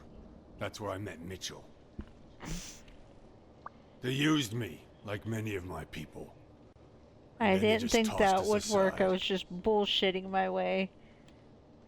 The first time Mitchell offered me to do this, I told him to take a hike. I wanted to get my act together, but I ended up begging him. I don't like Mitchell. I don't like the things he makes me do. I don't like that German rat either. But what I like least of all is myself. I don't like what I did during the war, and I don't like what I'm doing now. Sometimes Do you know BS what it's paves like the way. to kill a It friend for the does, sake of the actually. mission? But my mother, she always thought I'd make amends and start anew.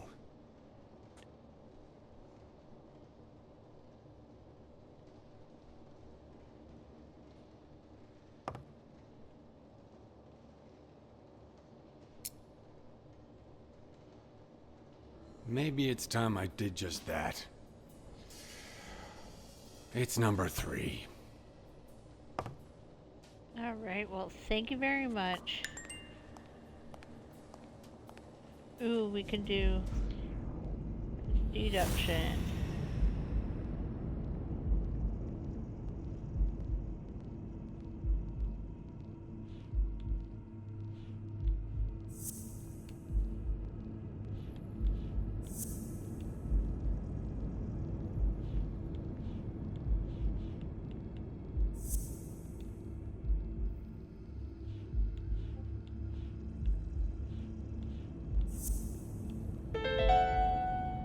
Awesome. What if it was Gil who I killed his just partner, guessed. Randall Lee, under Mitchell's orders?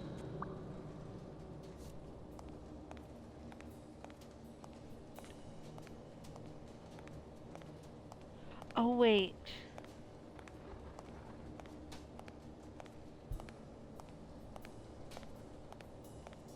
Okay, so number 3. Okay, so the one at the end. Nice.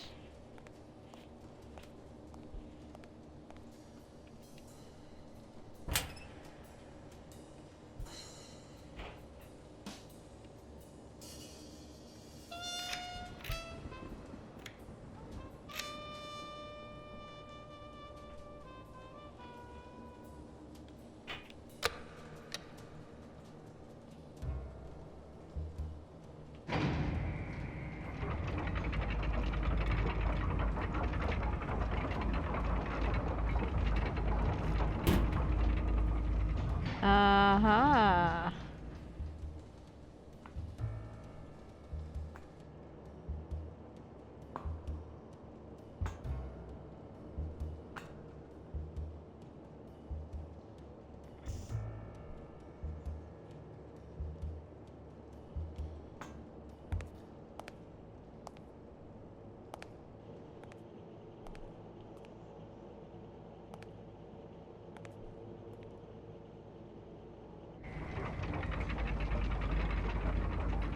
Oh no.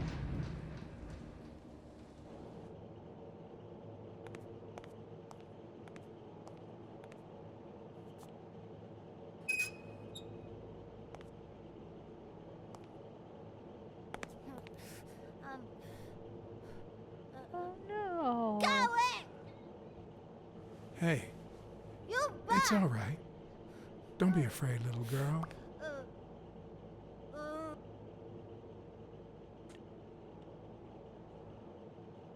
I'm a friend, okay?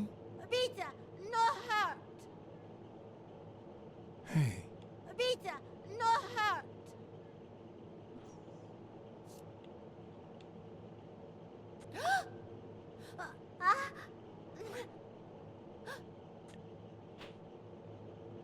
Wait, actually.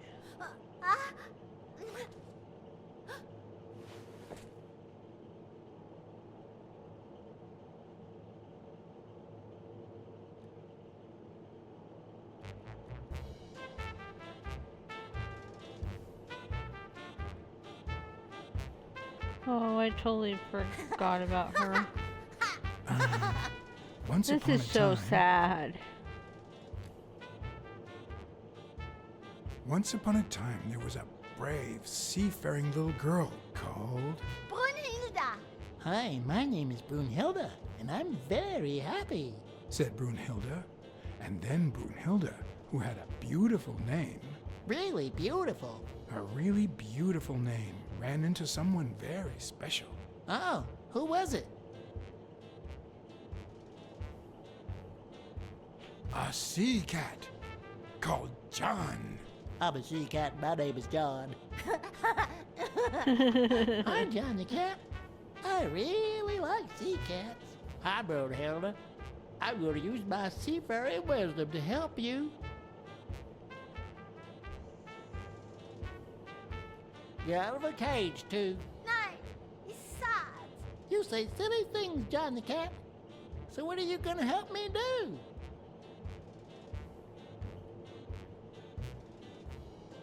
Fill up a bunch of color balloons. I love balloons. What's your favorite balloon color? Wow, that's a very hard question.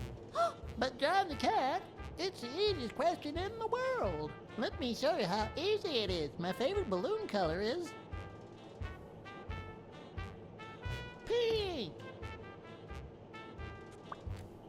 Whoa, Brunhilde. That's exactly what I was about to say. Well,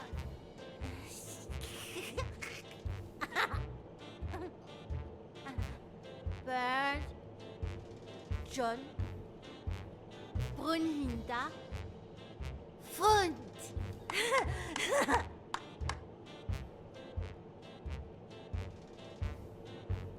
Do play? It's look. Okay. Hi, Bird. Why are you wearing that mask? Weil, gas. Well, maybe we should get out of here. What do you think, Bird? And what about you, Brunhilde? Don't you think that?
Yeah, I feel so sorry for her.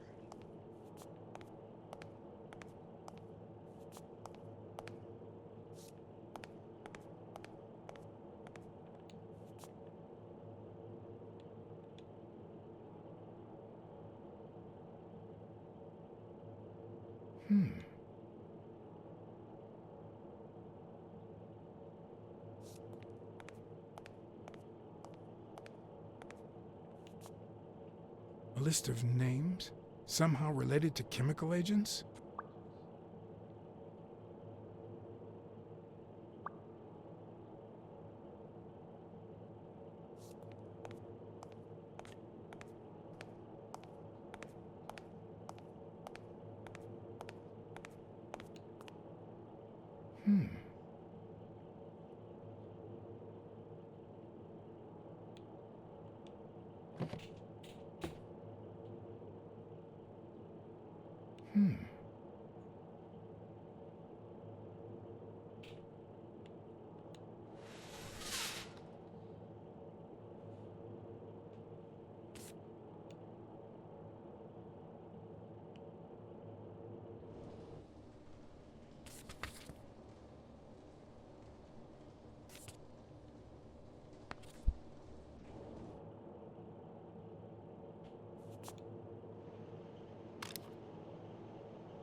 Subject, Brunhilde Gruner. Treatment, day 1500. The patient's ability to speak continues to diminish. Now she can only pronounce the occasional word in German.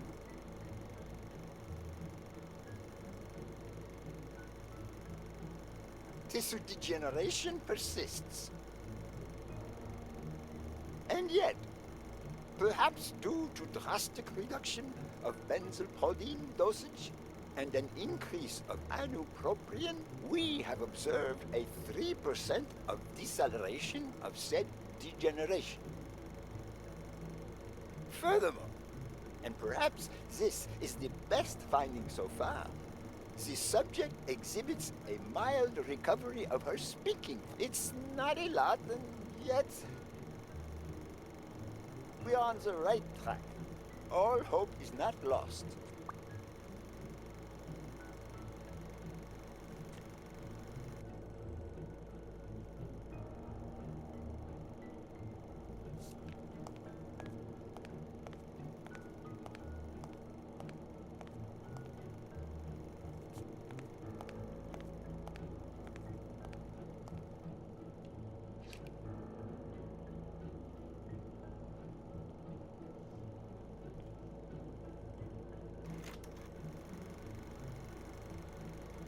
Subject, Craig Spano. Treatment, day 0. The subject is a veteran baseball player who has lost speed, strength, and agility due to the regular aging process. The patient refers intense pain on the right scapula, most likely caused by an old injury. The goals of our medical approach are twofold. To relieve pain caused by the prior injury so that the subject can play without symptoms, and to help the patient regain the physical condition lost in the aging process, thus allowing him to perform at elite levels. Treatment. Day 120. The patient no longer feels pain when using his right arm, circumstance that allows him to pitch without fear. So far, the only side effect seems to be a slight euphoria experienced 3 hours after dosage, which subsides 4 hours later, taking the patient on an emotional roller coaster of sorts with bouts of mild trembling. Treatment. Day 341. Moments of euphoria and boosted physical performance have become increasingly short, while the ensuing periods of depression and weakness have become longer, including severe tremor. Although we have met all therapeutic goals, we will proceed to terminate the treatment in order to avoid causing irreparable physical and mental damage to the patient.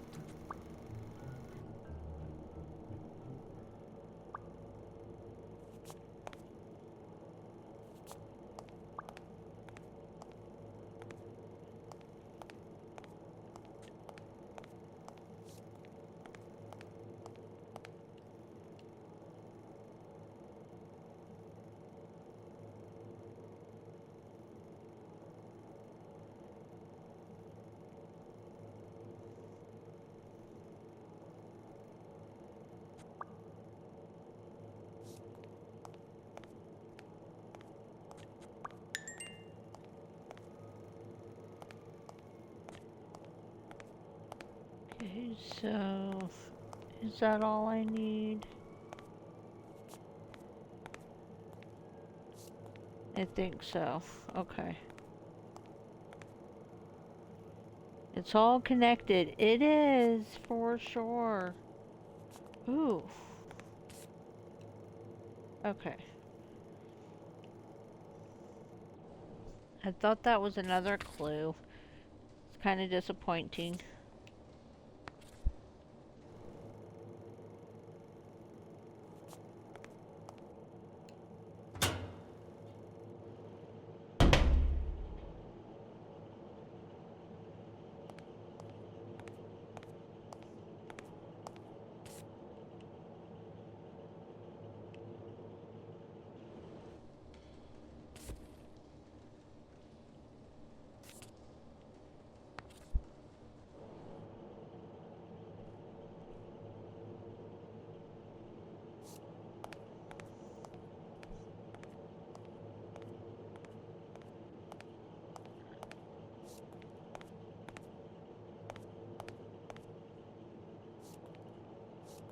Alright, so I guess we can go back up. Hopefully not get jumped by that ape. Or maybe not. Okay, then what am I missing?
Because there truly seems to be nothing else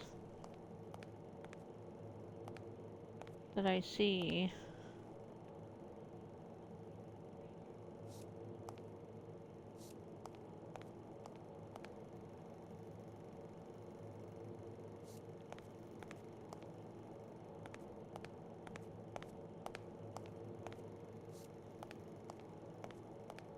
Yeah.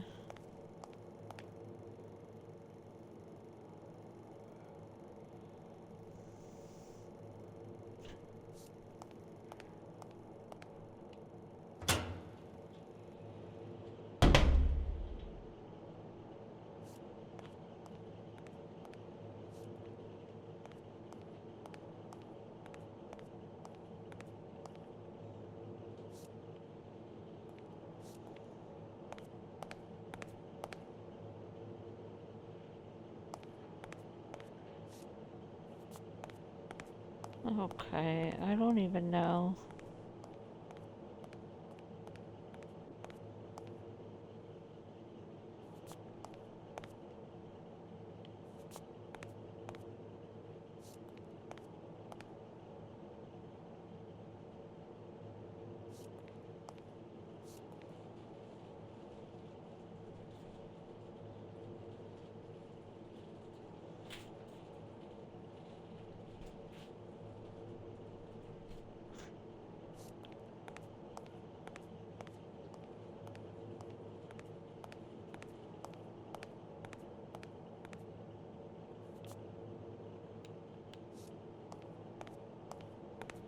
Like, I feel like I'm stuck in here.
Okay, so there is a deduction we can do.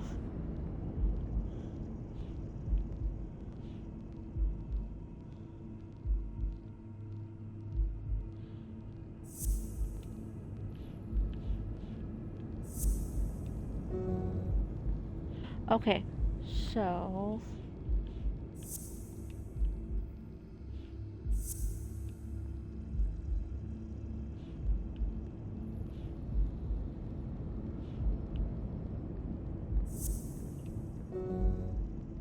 okay, so not that one.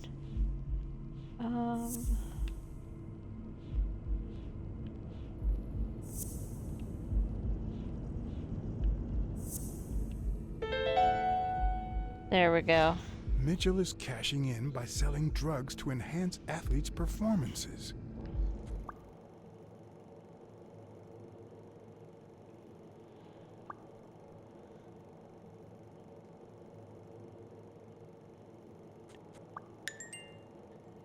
Okay, so new deduction.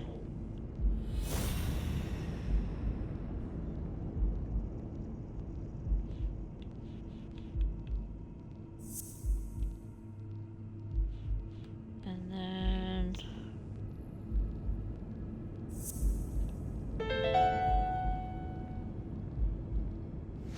the worst part of Mitchell's scheme isn't that it's illegal or unethical, it's that he didn't even care about compromising the athlete's health.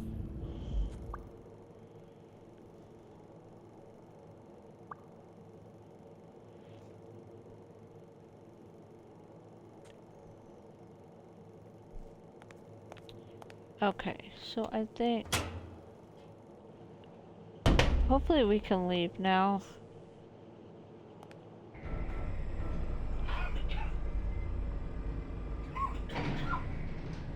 Gil? You know you're not allowed down here. You know you're not allowed. It's... You bastard! I should kill you right here, right now! I don't know. You don't know? You ruined Craig Spano's career. Why? I did it all for her. For Brunhilde, my daughter. She was born with a degenerative disease. A rare condition similar to the Engelmann syndrome. There are only 4 known cases like hers, and none of the patients reached the age of 5. But I couldn't give up. I continued to research and found something. It didn't make her better, but anyway, that same treatment used on healthy subjects seems to improve their stamina and their reflexes. It also seems to improve their pain threshold. Somehow, the Reich heard about my experiments and tried to recruit me to create super soldiers. Yes, that Reich. We're talking late 30s, Berlin. I escaped with Brunhilde and came to your country. But the American military also heard about me. I spent the entire war experimenting with drugs on soldiers. Some were highly effective, I must say. When the war was over, my experiments were discarded. I was forbidden all access to the drugs, and Brunhilde got worse. But then God sent me Angus Mitchell. We had met during the war, and he came to offer me a deal. I would make drugs for athletes, and he would sell them. With my earnings, I could pay for Brunhilde's treatment. What else do you want me to say?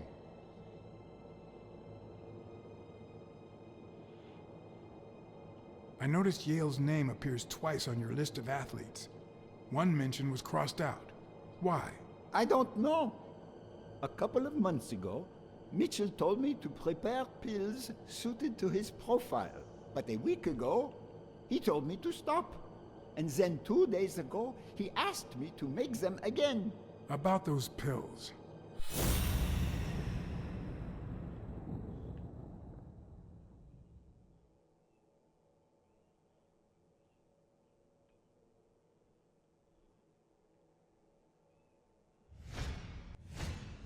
There was a bottle there before.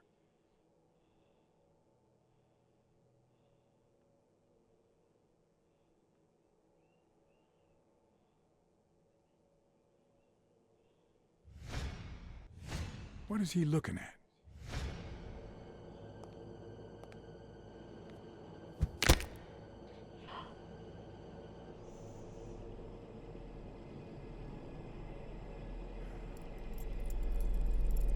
Don't dwell on it, Josh.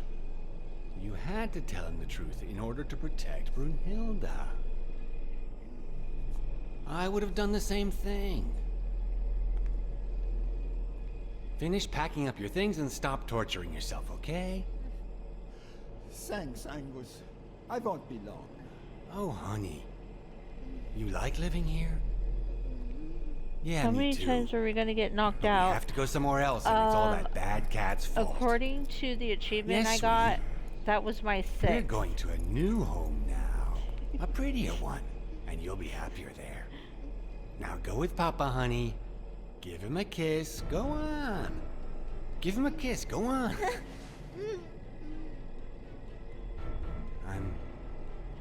I'm sorry about this, Josh, but we gave it our best, didn't we? What? What do you mean, Angus? What are you gonna do? I wish it hadn't come to this. Angus, what's wrong? Goodbye, Josh. Oh no! You son of a bitch!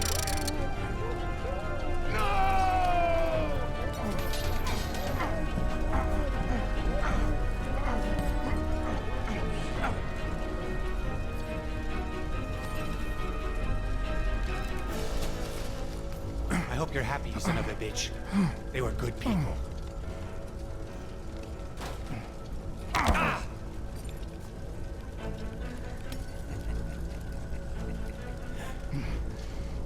I hope that made you feel better. I like it when you smile.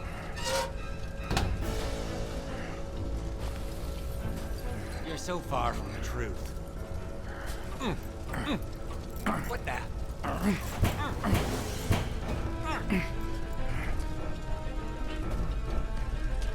Oh yeah, okay, come on.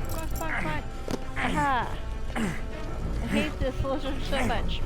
You and me both.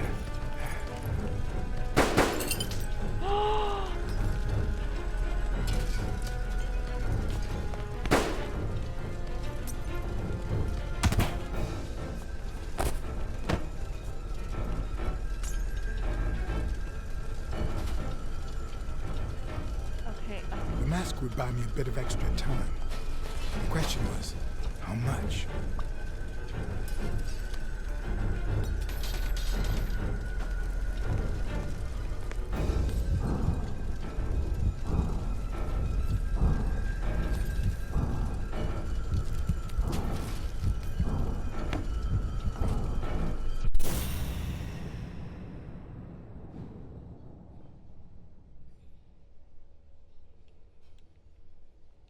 Spano just ran out that way.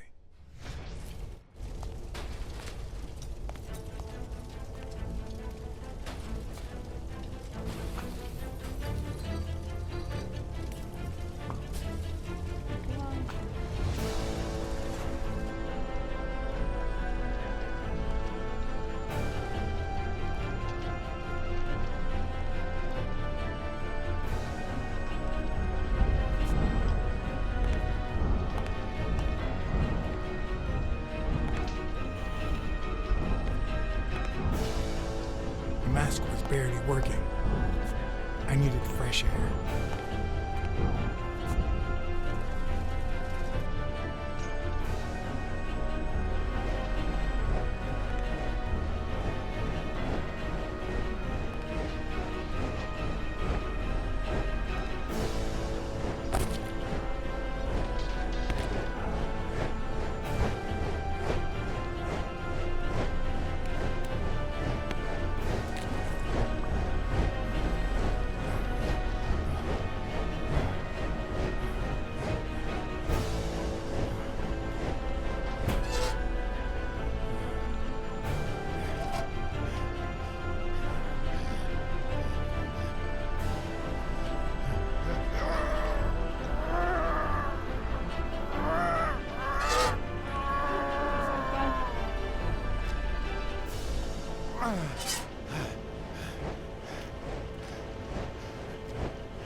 Greg's Fatto is back!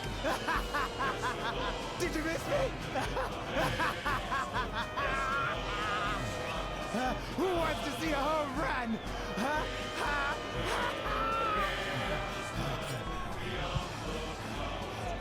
Now you're gonna see. Oh, Bring it okay. on! Let's go!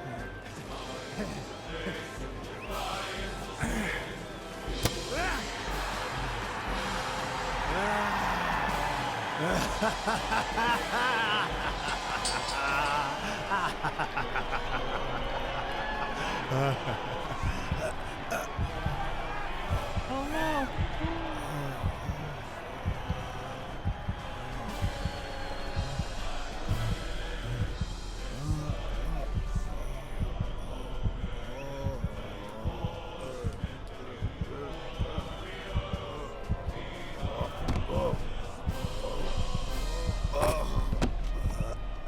No, no.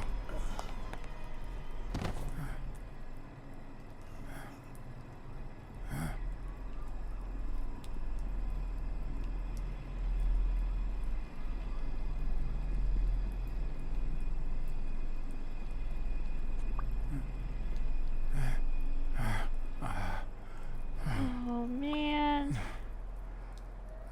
There's a lot of death in this stupid game.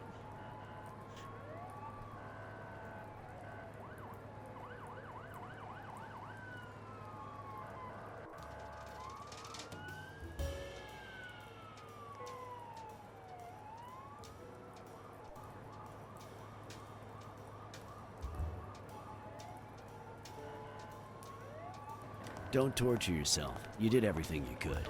Would he make it? The doctors think so. They found him unconscious by the basement door. What?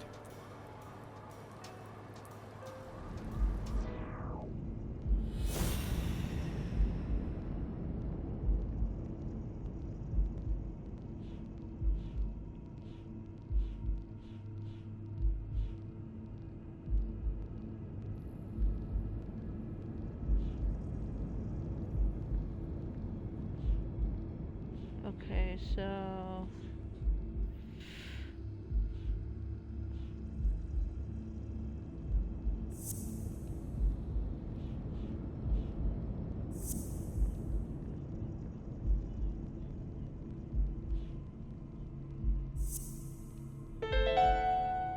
there we go.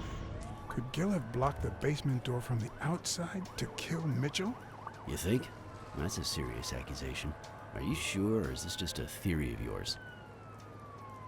I'm positive. Gil told me himself. Mitchell practically forced him to work for him. And I've got reasons to believe that Gil is a bit trigger happy. Besides, I'd say he wasn't even really unconscious when they found him. That he was just pretending. Huh. You think Gil was involved in the previous murders? What if it was Gil who killed his partner Randall Lee under Mitchell's orders? Another serious accusation. Are you sure? Yes. Everything points in that direction, including my gut. Wait. Couldn't Mitchell be Randall Lee's murderer?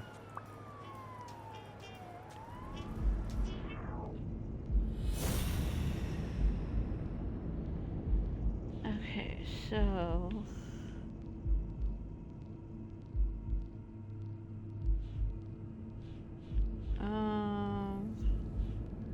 Let's see.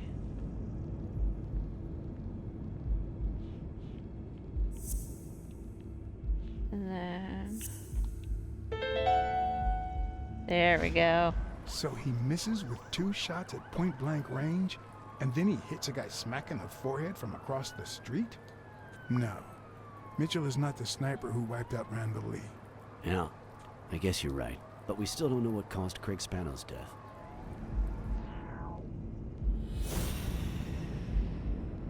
Okay, so...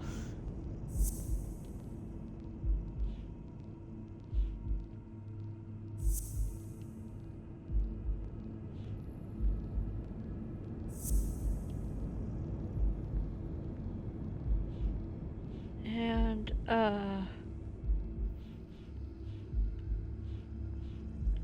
shoot. That one? Aha, okay. There's no doubt about it. Spano took drugs from the lab, and they killed him. But if that were true, how many more athletes are in danger? And most importantly, who are they? Is Bobby Yale involved? I didn't see them all, but write down these names. Peter Lowe, Xavier Chains, Helen Moore, Bill Goldman, Miles Benton, Alexander Wood, Jacob Ziegler, and yes, Bobby Yale. Thanks. Saving lives for a change, huh? In any case, this has gotta stop. We're friends, damn it. You should have warned me about this.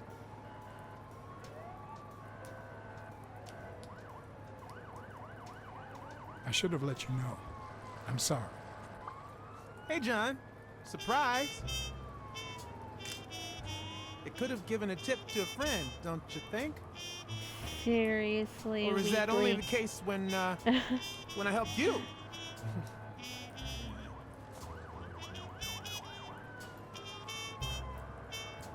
Get that guy out of here.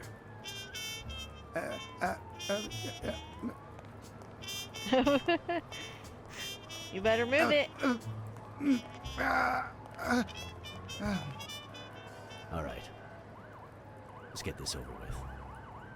When the war ended, Mitchell convinced Grun to use his super soldier drugs on elite athletes. Somehow, Dunn found out about Mitchell's scheme.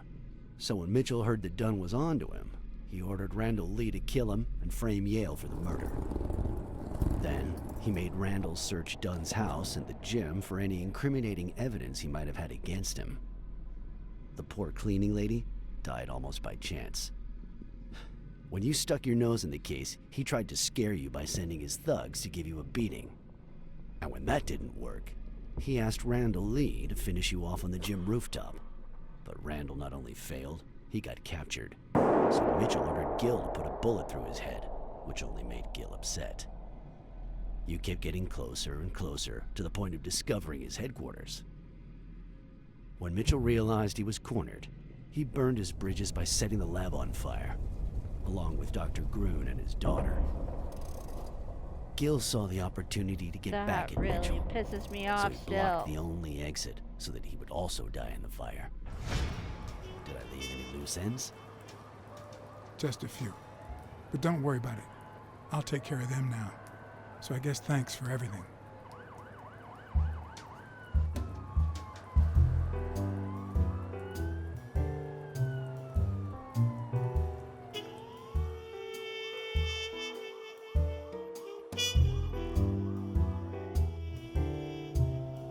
Yeah, I was so upset when I first saw that.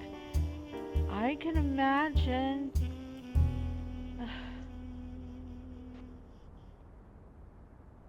When a kid dies, that hurts my heart. In your classic noir films and novels, solving a case never amounts to a happy ending. The detective is always left with a sense of bitterness. A feeling that, before he took the case, the world was a better place. Rage, That cry, he was a better quit person. for a bit. Come on. Yeah, I now bet. speed it out. I bet you did. Sometimes I just let my character get the best of me. What do you want from me? I told Stone what I knew. That he was going to let Yale win. That if he didn't, O'Leary would destroy Helen Moore's career, and that Moore was doomed either way, or would be as soon as America discovered her sweetheart was on drugs. I don't believe you. No way. Who sent you? Today, nobody. And what if I did believe you? What would that change? If I don't do this for her, how could I ever look her in the eyes? How could we stay together? You think you'll stay together when you lose your title and they accuse her of doping? At least I know I tried.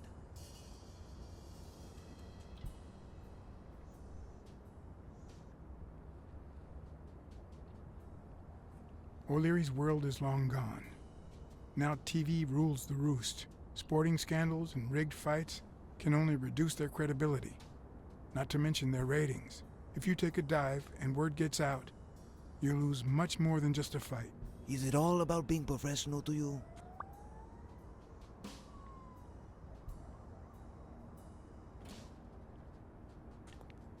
Suit yourself.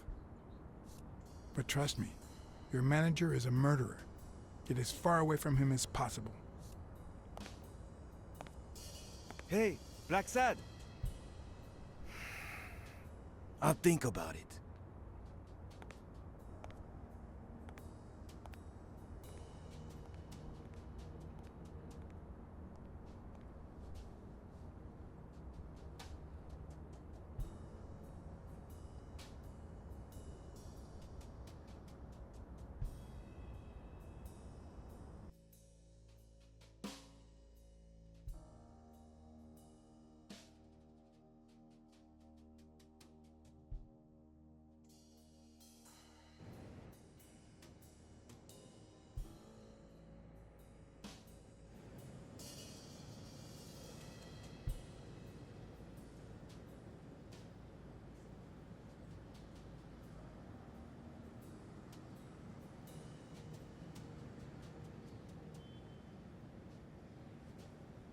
Yale confirmed to me that Dunn found out that Mitchell was giving him meds. That was the reason they argued the evening of his death. In fact, I was clean at the time. Hadn't used for days. I didn't want to go down that road. I wanted to follow Joe. But he discovered everything. He didn't believe me when I said I had nothing to do with it. But you used again. Only after his death. I needed to cope. But the drugs gave you a panic attack. Yeah. But I've been clean ever since. Mitchell gave you the pills when he stopped by the hospital. Hence, your miraculous recovery. Are you planning on taking them before the fight? Don't do it, Bobby.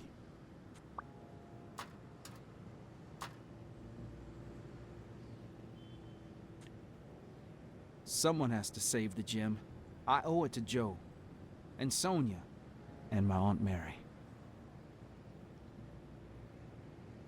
The only thing you owe them is integrity. What would Dunn think of you now?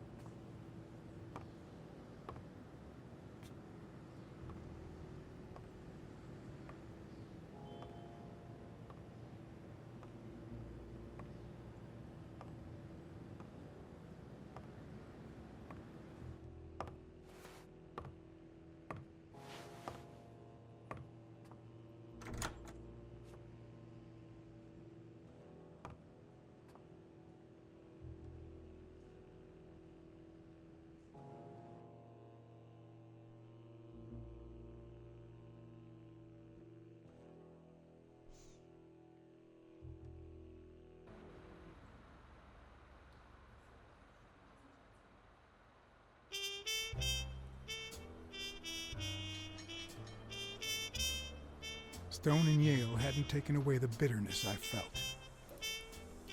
I needed a friend. He was outraged that I hadn't given him the tip, but he let it go as soon as I bought him a milkshake. A milkshake always makes After the things perfect better. storm of corruption and murder, only friendship could reconcile me with the world. Only that could make me believe in mankind again. Only that could cleanse my soul. Only that. And money.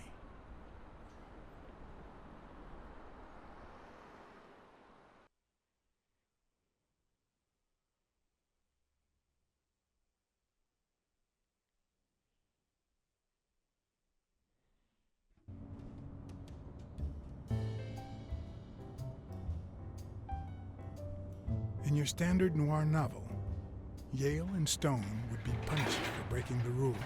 There would be justice for Sonia, the victim. But this was the real world. As the detective who had cracked the case, I just had to get my paycheck and be on my way. Nice to meet you, Mr. Blacksad. Mr. Thorpe is on his way. Care to take a seat while you wait? I guess I'll just have to wait. He'll be here in a minute. Please, take a seat.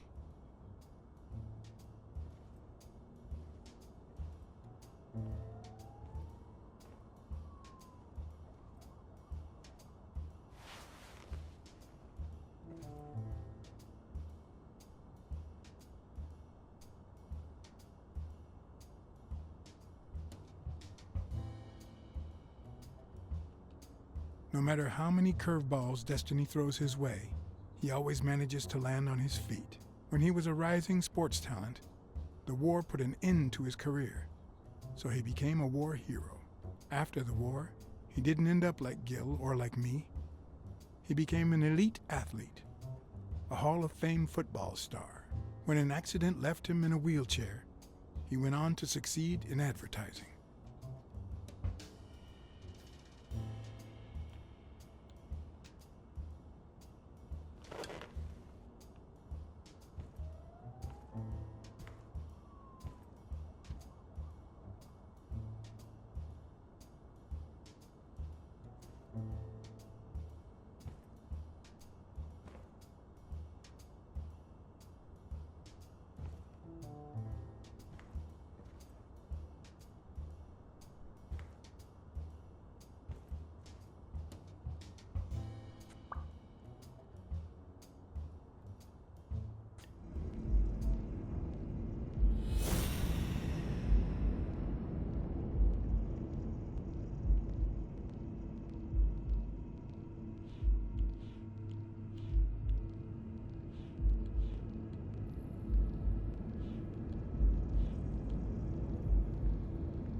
That's not possible.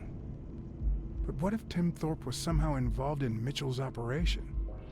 Mr. Blacksad? Mr. Thorpe is running later than expected, but he insists on meeting you, if you don't mind. Sure, as long as you help me fight off this boredom.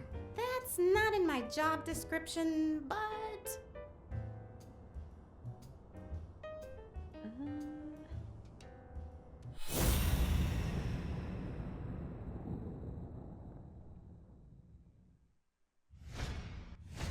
If I had her markings on my skin, would I be the same person? Would my name be different?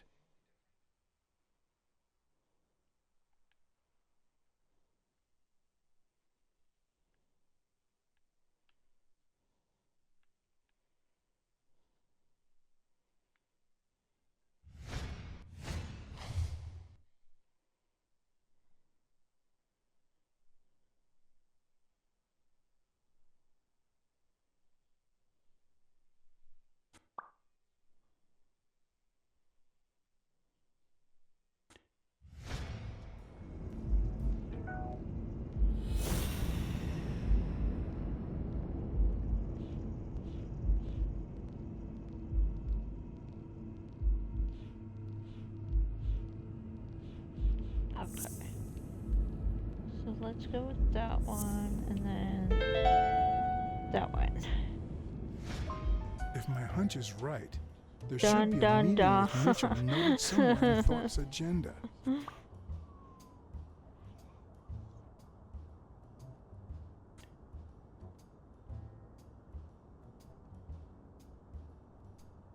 How long have you worked for Tim Thorpe? Almost 3 years. And I hope it lasts. Has anything odd happened at the agency lately? Not on my shift. Perhaps the oddest thing I've seen is a bored detective asking a lot of questions.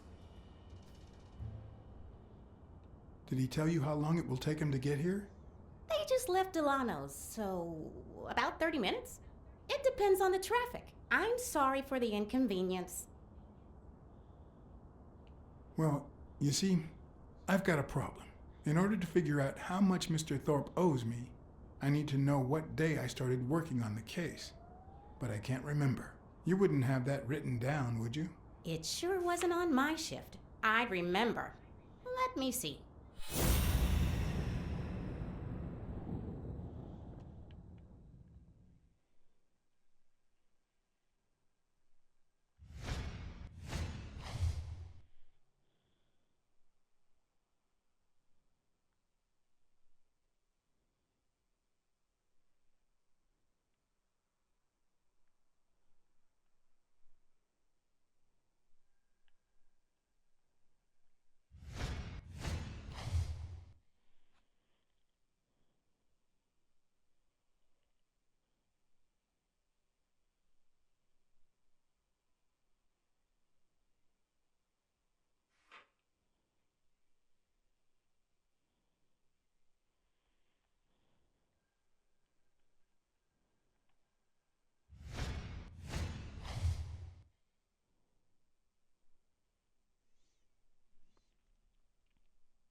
What?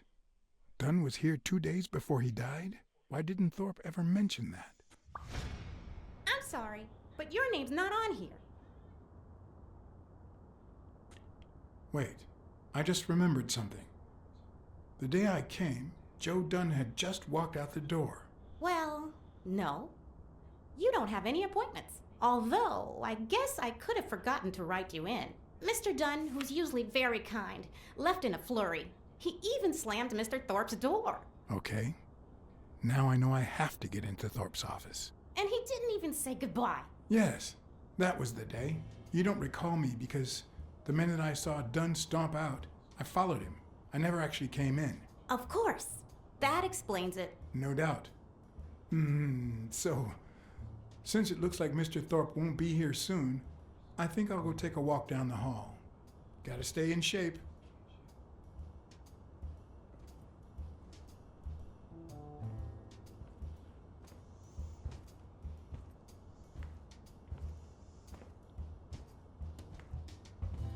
Come on, Thorpe.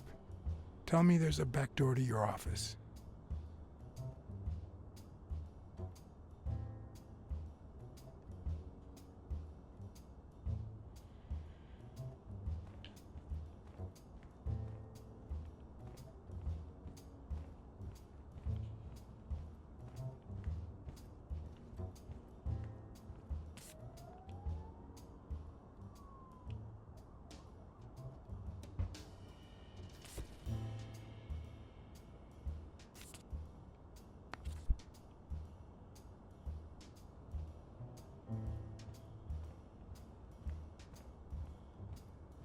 If Weekly were here, I'd have to tie his hands behind his back.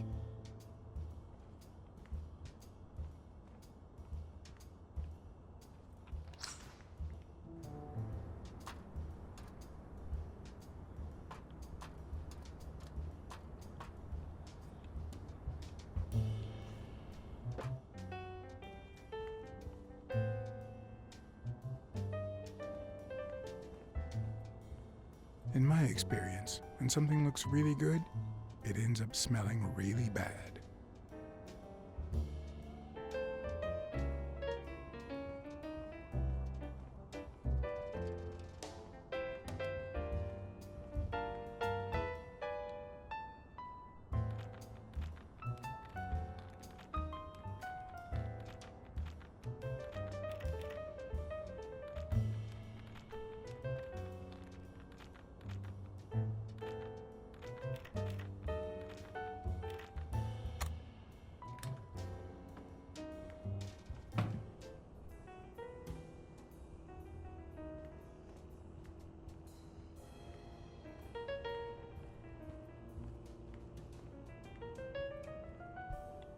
I better not use it. It might be connected to the switchboard at the front desk.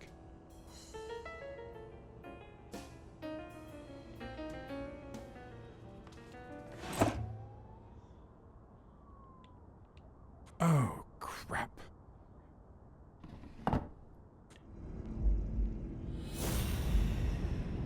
Why am I surprised? In every investigation, there comes a point where every single lead seems to go down the drain. And you have to retrace your steps to get back on the right track.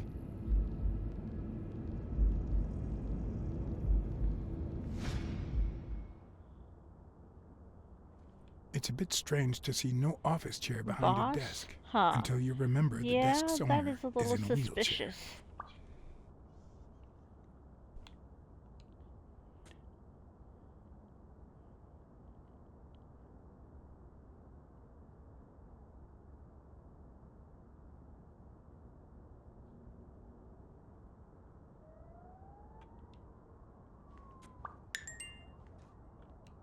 But one of the strengths, the accuracy of his throw. I earned the nickname Iron Arm. I used to throw the ball in 50 miles an hour. And yeah, whatever it wanted. And my coach, the great Joffrey Sachs. And so I worked hard. Pearl Harbor. I enlisted immediately. After losing a partner in combat, a serious injury, I asked to be relocated. I became a sniper. I know I shouldn't say this, but I was one of the best in the Army, and it was all thanks to my accuracy. No, it was all thanks to Jeffrey Sachs. I wonder how many Americans that man saved with my arm. After these words, Tim Thorpe is moved almost to tears and asks me to take a break.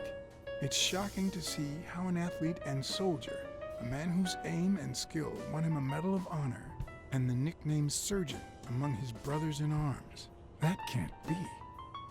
I mean, Aww. It could be a coincidence, but no.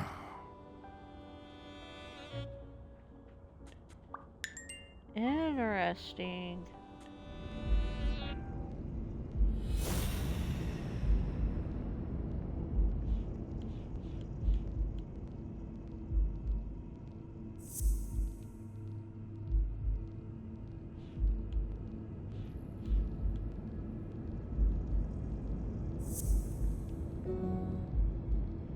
No, okay. Okay, so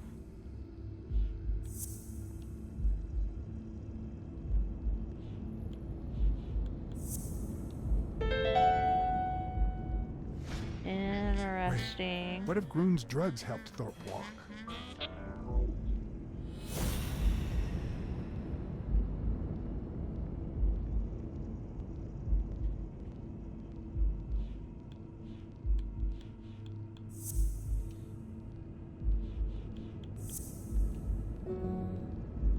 No, okay.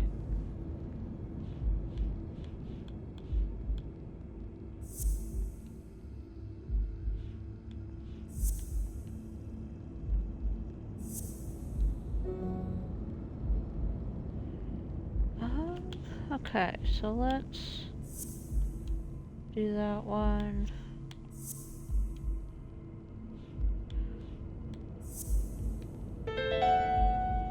There we go. That's it. Thorpe is the man behind the whole drug operation.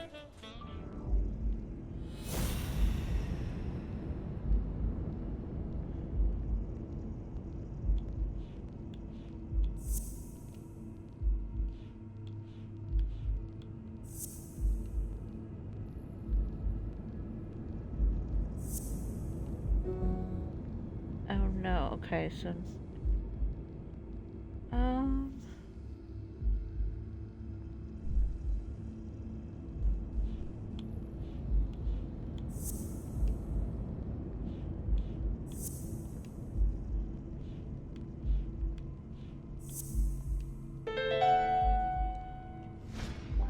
Of course, it wasn't Mitchell or Gil.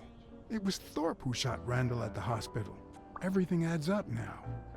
And yet I can already hear Smirnov telling me I have no conclusive evidence. What if I set a trap for Thorpe? But how?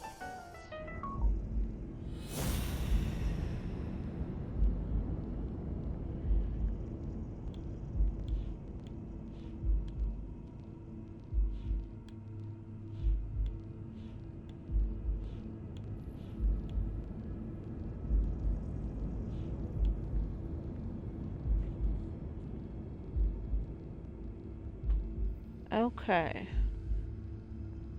So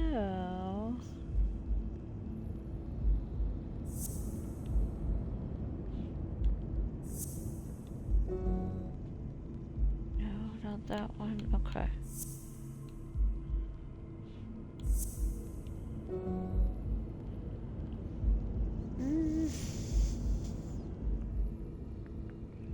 So what do you guys think I should try?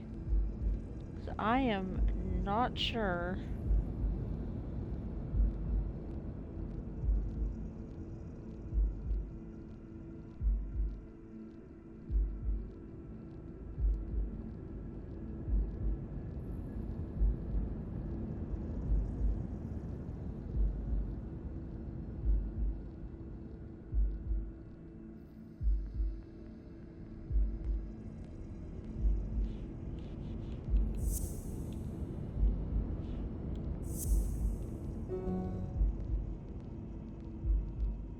Okay, so not that either.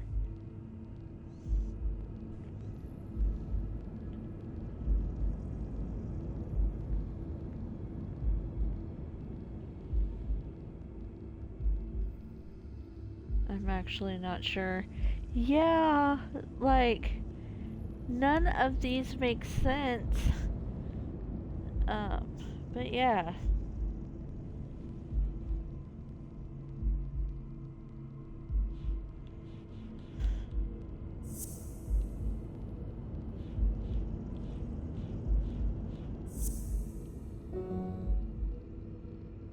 Okay.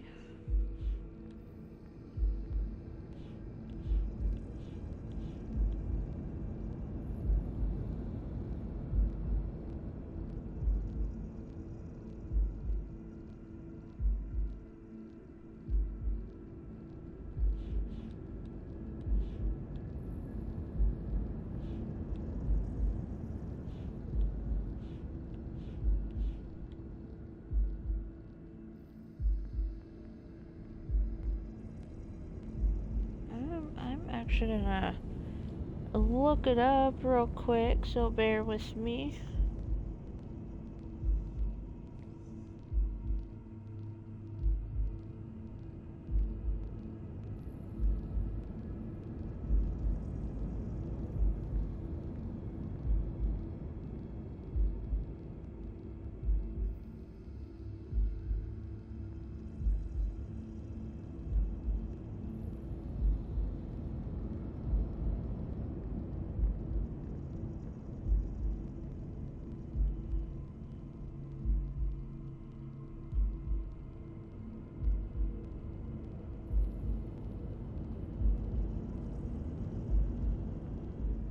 Okay,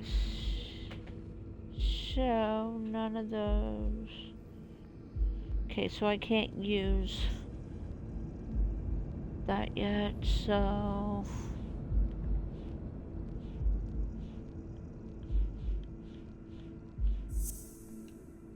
wait, no.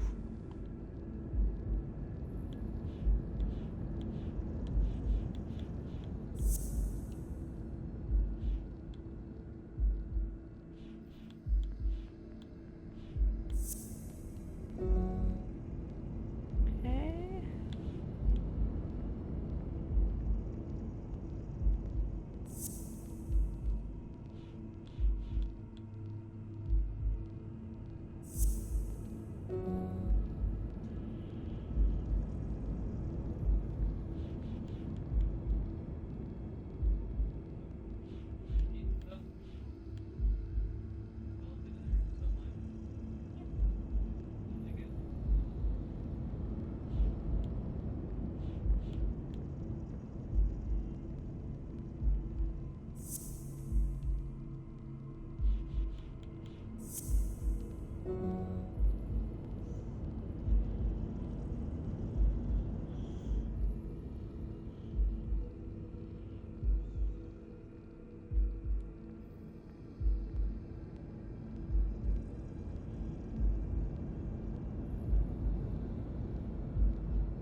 Okay, I think I need to,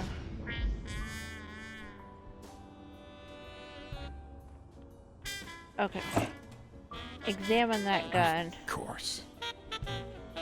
Okay. And now we can do a deduction.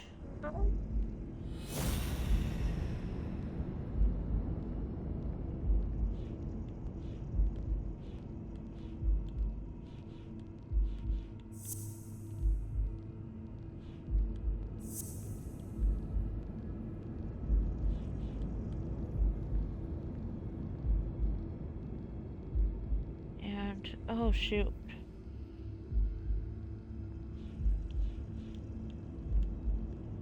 Oh shoot, okay. That one. And that one. There we go. Ha! What if I place Thorpe's gun up there and corner him so that he has to stand up to get it?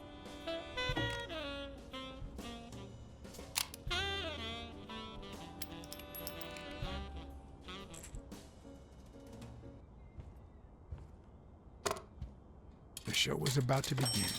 All I needed was an audience and some patience.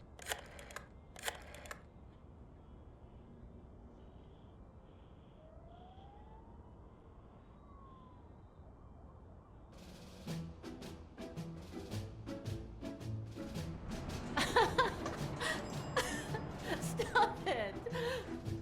Arr! Don't you know who you're dealing with, matey?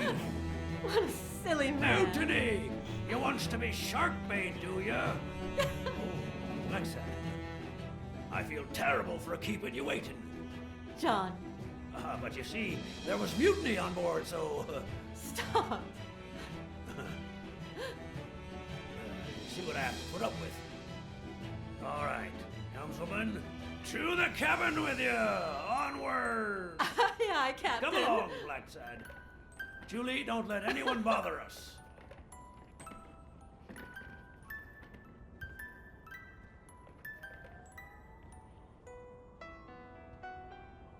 Honey, will you wait in the boardroom for me, please? But... I'll just be a minute, then. I think you've already suffered enough. Okay. Kirk. And think about where you'd like to have dinner tonight, okay?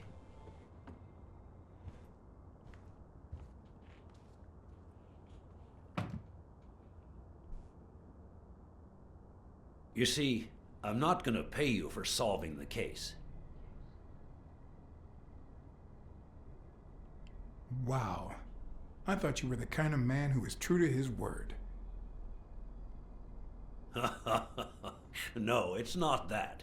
You'll get every penny we agreed on, and more. But not because you solved the case, but for her. 2 days ago, she wanted to end it all. Drop out of college, sell the gym. Too many wounds to heal. But through your incredible work, you managed to heal them. Well, perhaps not completely. It takes time to get over something like this. But at least, thanks to you, Sonia wants to be happy. She has hope. I'm going to help her make Dunn's Gym the best in the city. Who would have ever guessed it, huh?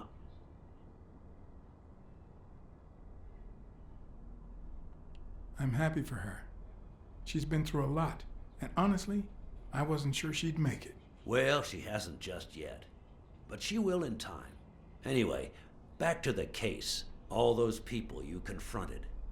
Gill, the German doctor, even Mitchell. Huh. I would have never suspected him. Did they say anything? Why did they do it?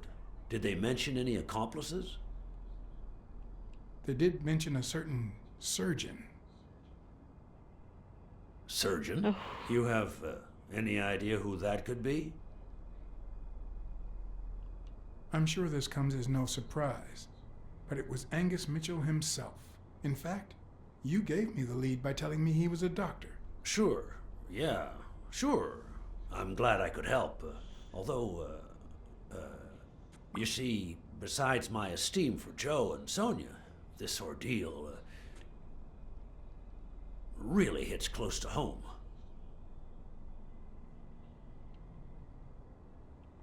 No doubt. I understand. Sports are my livelihood. Do you know how many of the athletes involved have a deal with me? How do you know that? What? Oh, wait. Sonia told you. Yes, that's it. Sonia told me. That's funny. I never told Sonia. Well then, do you know how many of the athletes involved have a deal with me? All of them? Luckily, no. But a lot. So far, the papers only talk about bodies down at the docks and an illegal lab. Not one has mentioned the athletes. But if one word gets out, this agency's future could be on the line. Not to mention Sonia's and the gym's. Could I ask you to be discreet?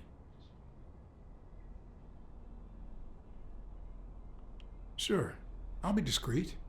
For a bonus. Oh, sure. I get it. How much are we talking about?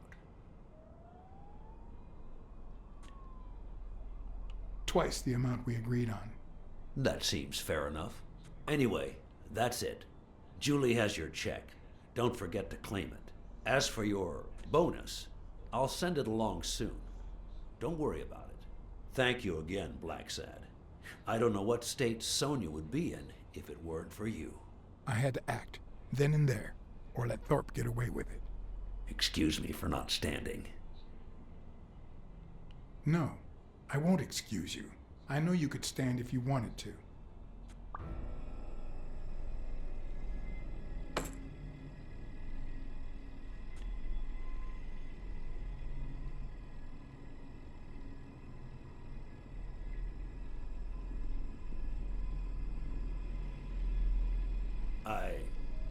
I'm sure you've got good intentions, but you're wrong.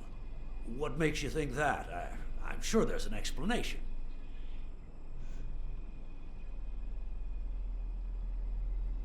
I know that you are a highly skilled sniper, and I think it was you who shot Randall Lee at the hospital. Have you seen me, Blacksad?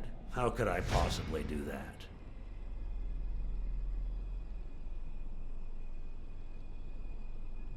According to Spano, the mastermind was a certain surgeon. I thought it was Mitchell, but now I know the truth. A journalist told me. Ring a bell? I hired you to solve this damn case. You think that's what a murderer would do? Only because you thought I'd blame Bobby Yale and drop the case. But as soon as I realized something wasn't right, you sent Randall Lee and Gil to give me a scare. And when all that failed, you ordered Lee to kill me. You're the type that won't open his jaws once he's got his prey, aren't you?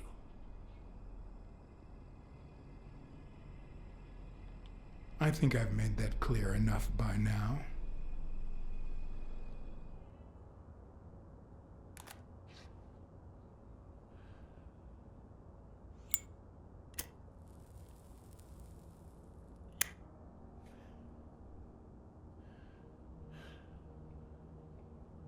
Put yourself in my place for a minute.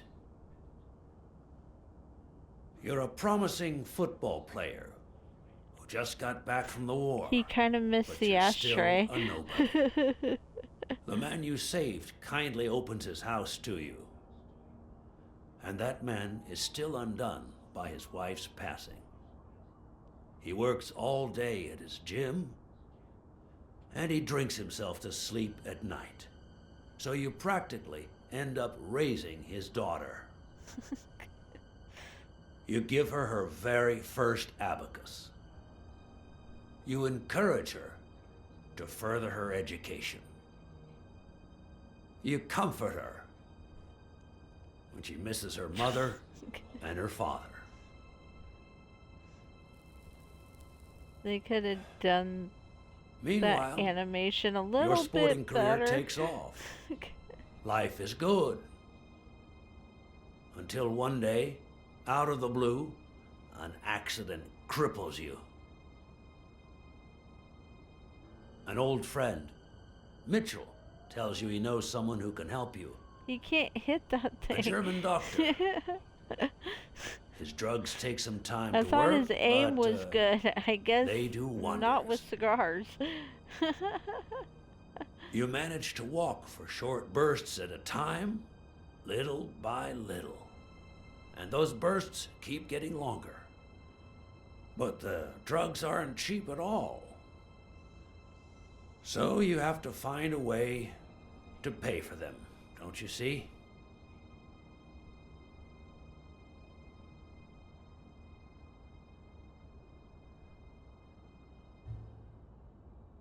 So you started by selling drugs to athletes. Then you decided to start an advertising agency to hire those same athletes. Drugs would help them excel, and you'd get better ad deals. The perfect business model. Your first client? Craig Spano. His career had hit a rough patch, so...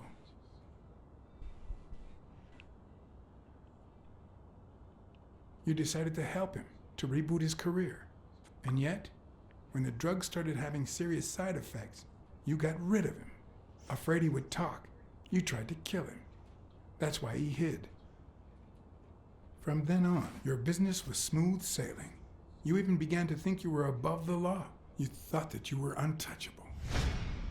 Until Joe Dunn found out, and then, 2 days before his unfortunate death, he came to see you. That's enough now! You stop it!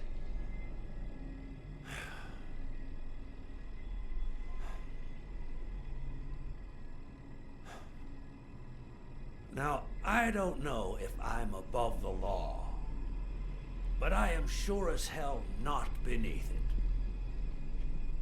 Do you know how much power I have?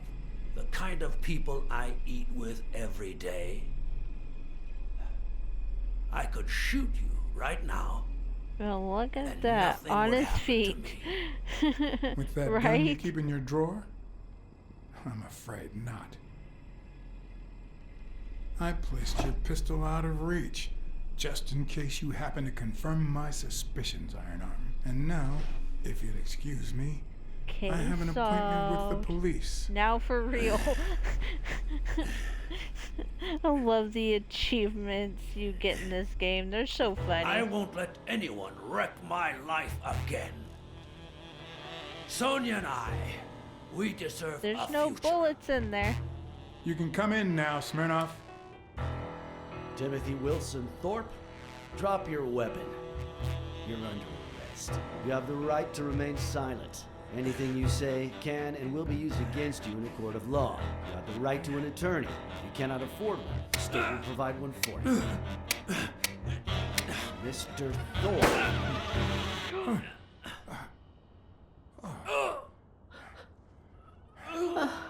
No, did he shoot her? Oh, she shot him.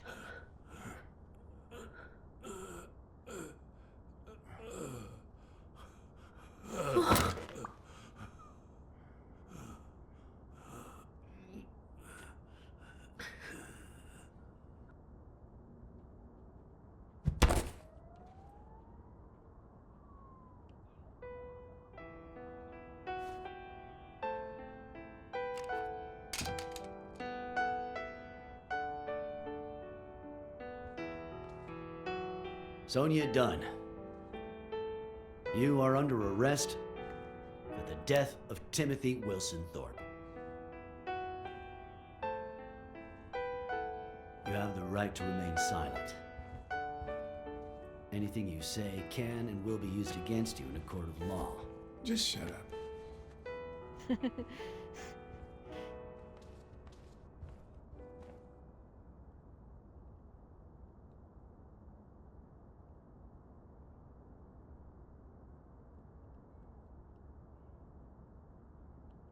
Sonia should never set foot in jail.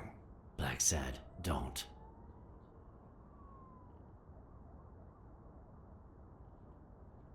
Finding Thorpe guilty would have taken time. Sooner or later, the state of New York would have executed him. Sonia saved us all time. And money. No, there's no way this could work. How do we hide this? John? I'll put the bullets back in the gun. Thorpe had me at gunpoint, but I was faster. We're doing the right thing, Chief. John, why do I end up getting my hands dirty every time I'm close to you?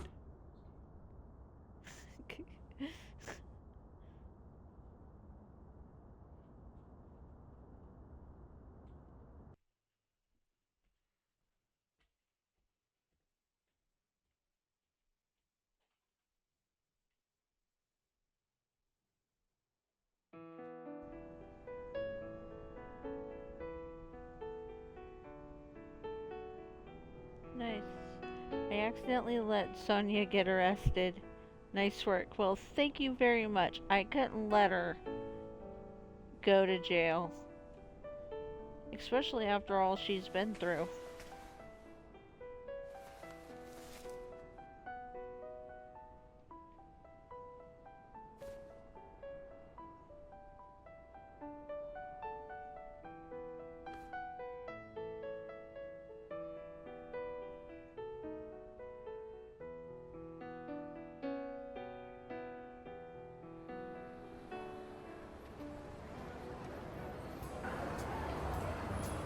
After everything that had happened, the last thing I was interested in was the fight. Did Yale take drugs before the fight? Did Stone let him win? I had done everything in my power for things to go the way my moral compass dictated. Whether anyone would listen to me, that was another story.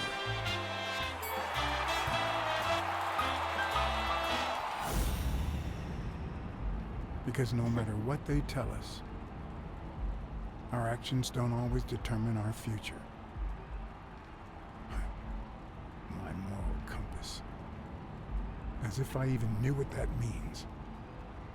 I didn't even know what to think of my performance throughout the case. Did I have a clear conscience? Would I have made the same decisions, given the chance?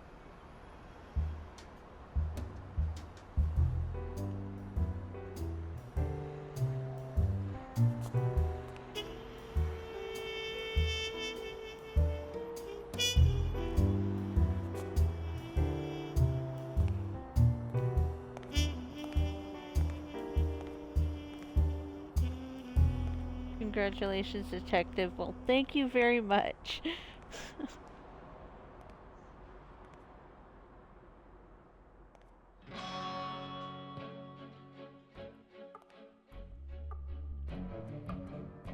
Well then, that is the end, and I am so glad that I went way, way, way over time, because I really, really wanted to finish it with you guys tonight.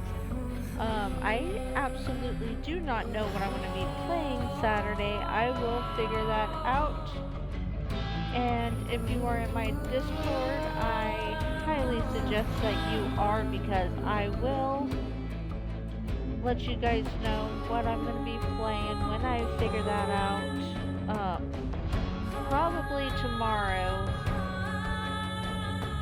when I figure that out. So watch the Discord for that announcement. But yes, I did enjoy this game, and I hope you guys did too. I didn't know what I was getting myself into, and I didn't know if I was going to like it, but I loved it, and thank you again, Princess, for suggesting this game. And I do want to thank you all for helping me celebrate my 1-year affiliate anniversary. And I'm glad you liked it. Me too. But yeah, thank you all for helping me celebrate my affiliate anniversary. No other way I wanted to celebrate it than with you guys. But I will definitely be back Saturday. I don't know what I'm going to play. I will figure that out. So watch the Discord. But anyway, I will definitely see you guys on Saturday.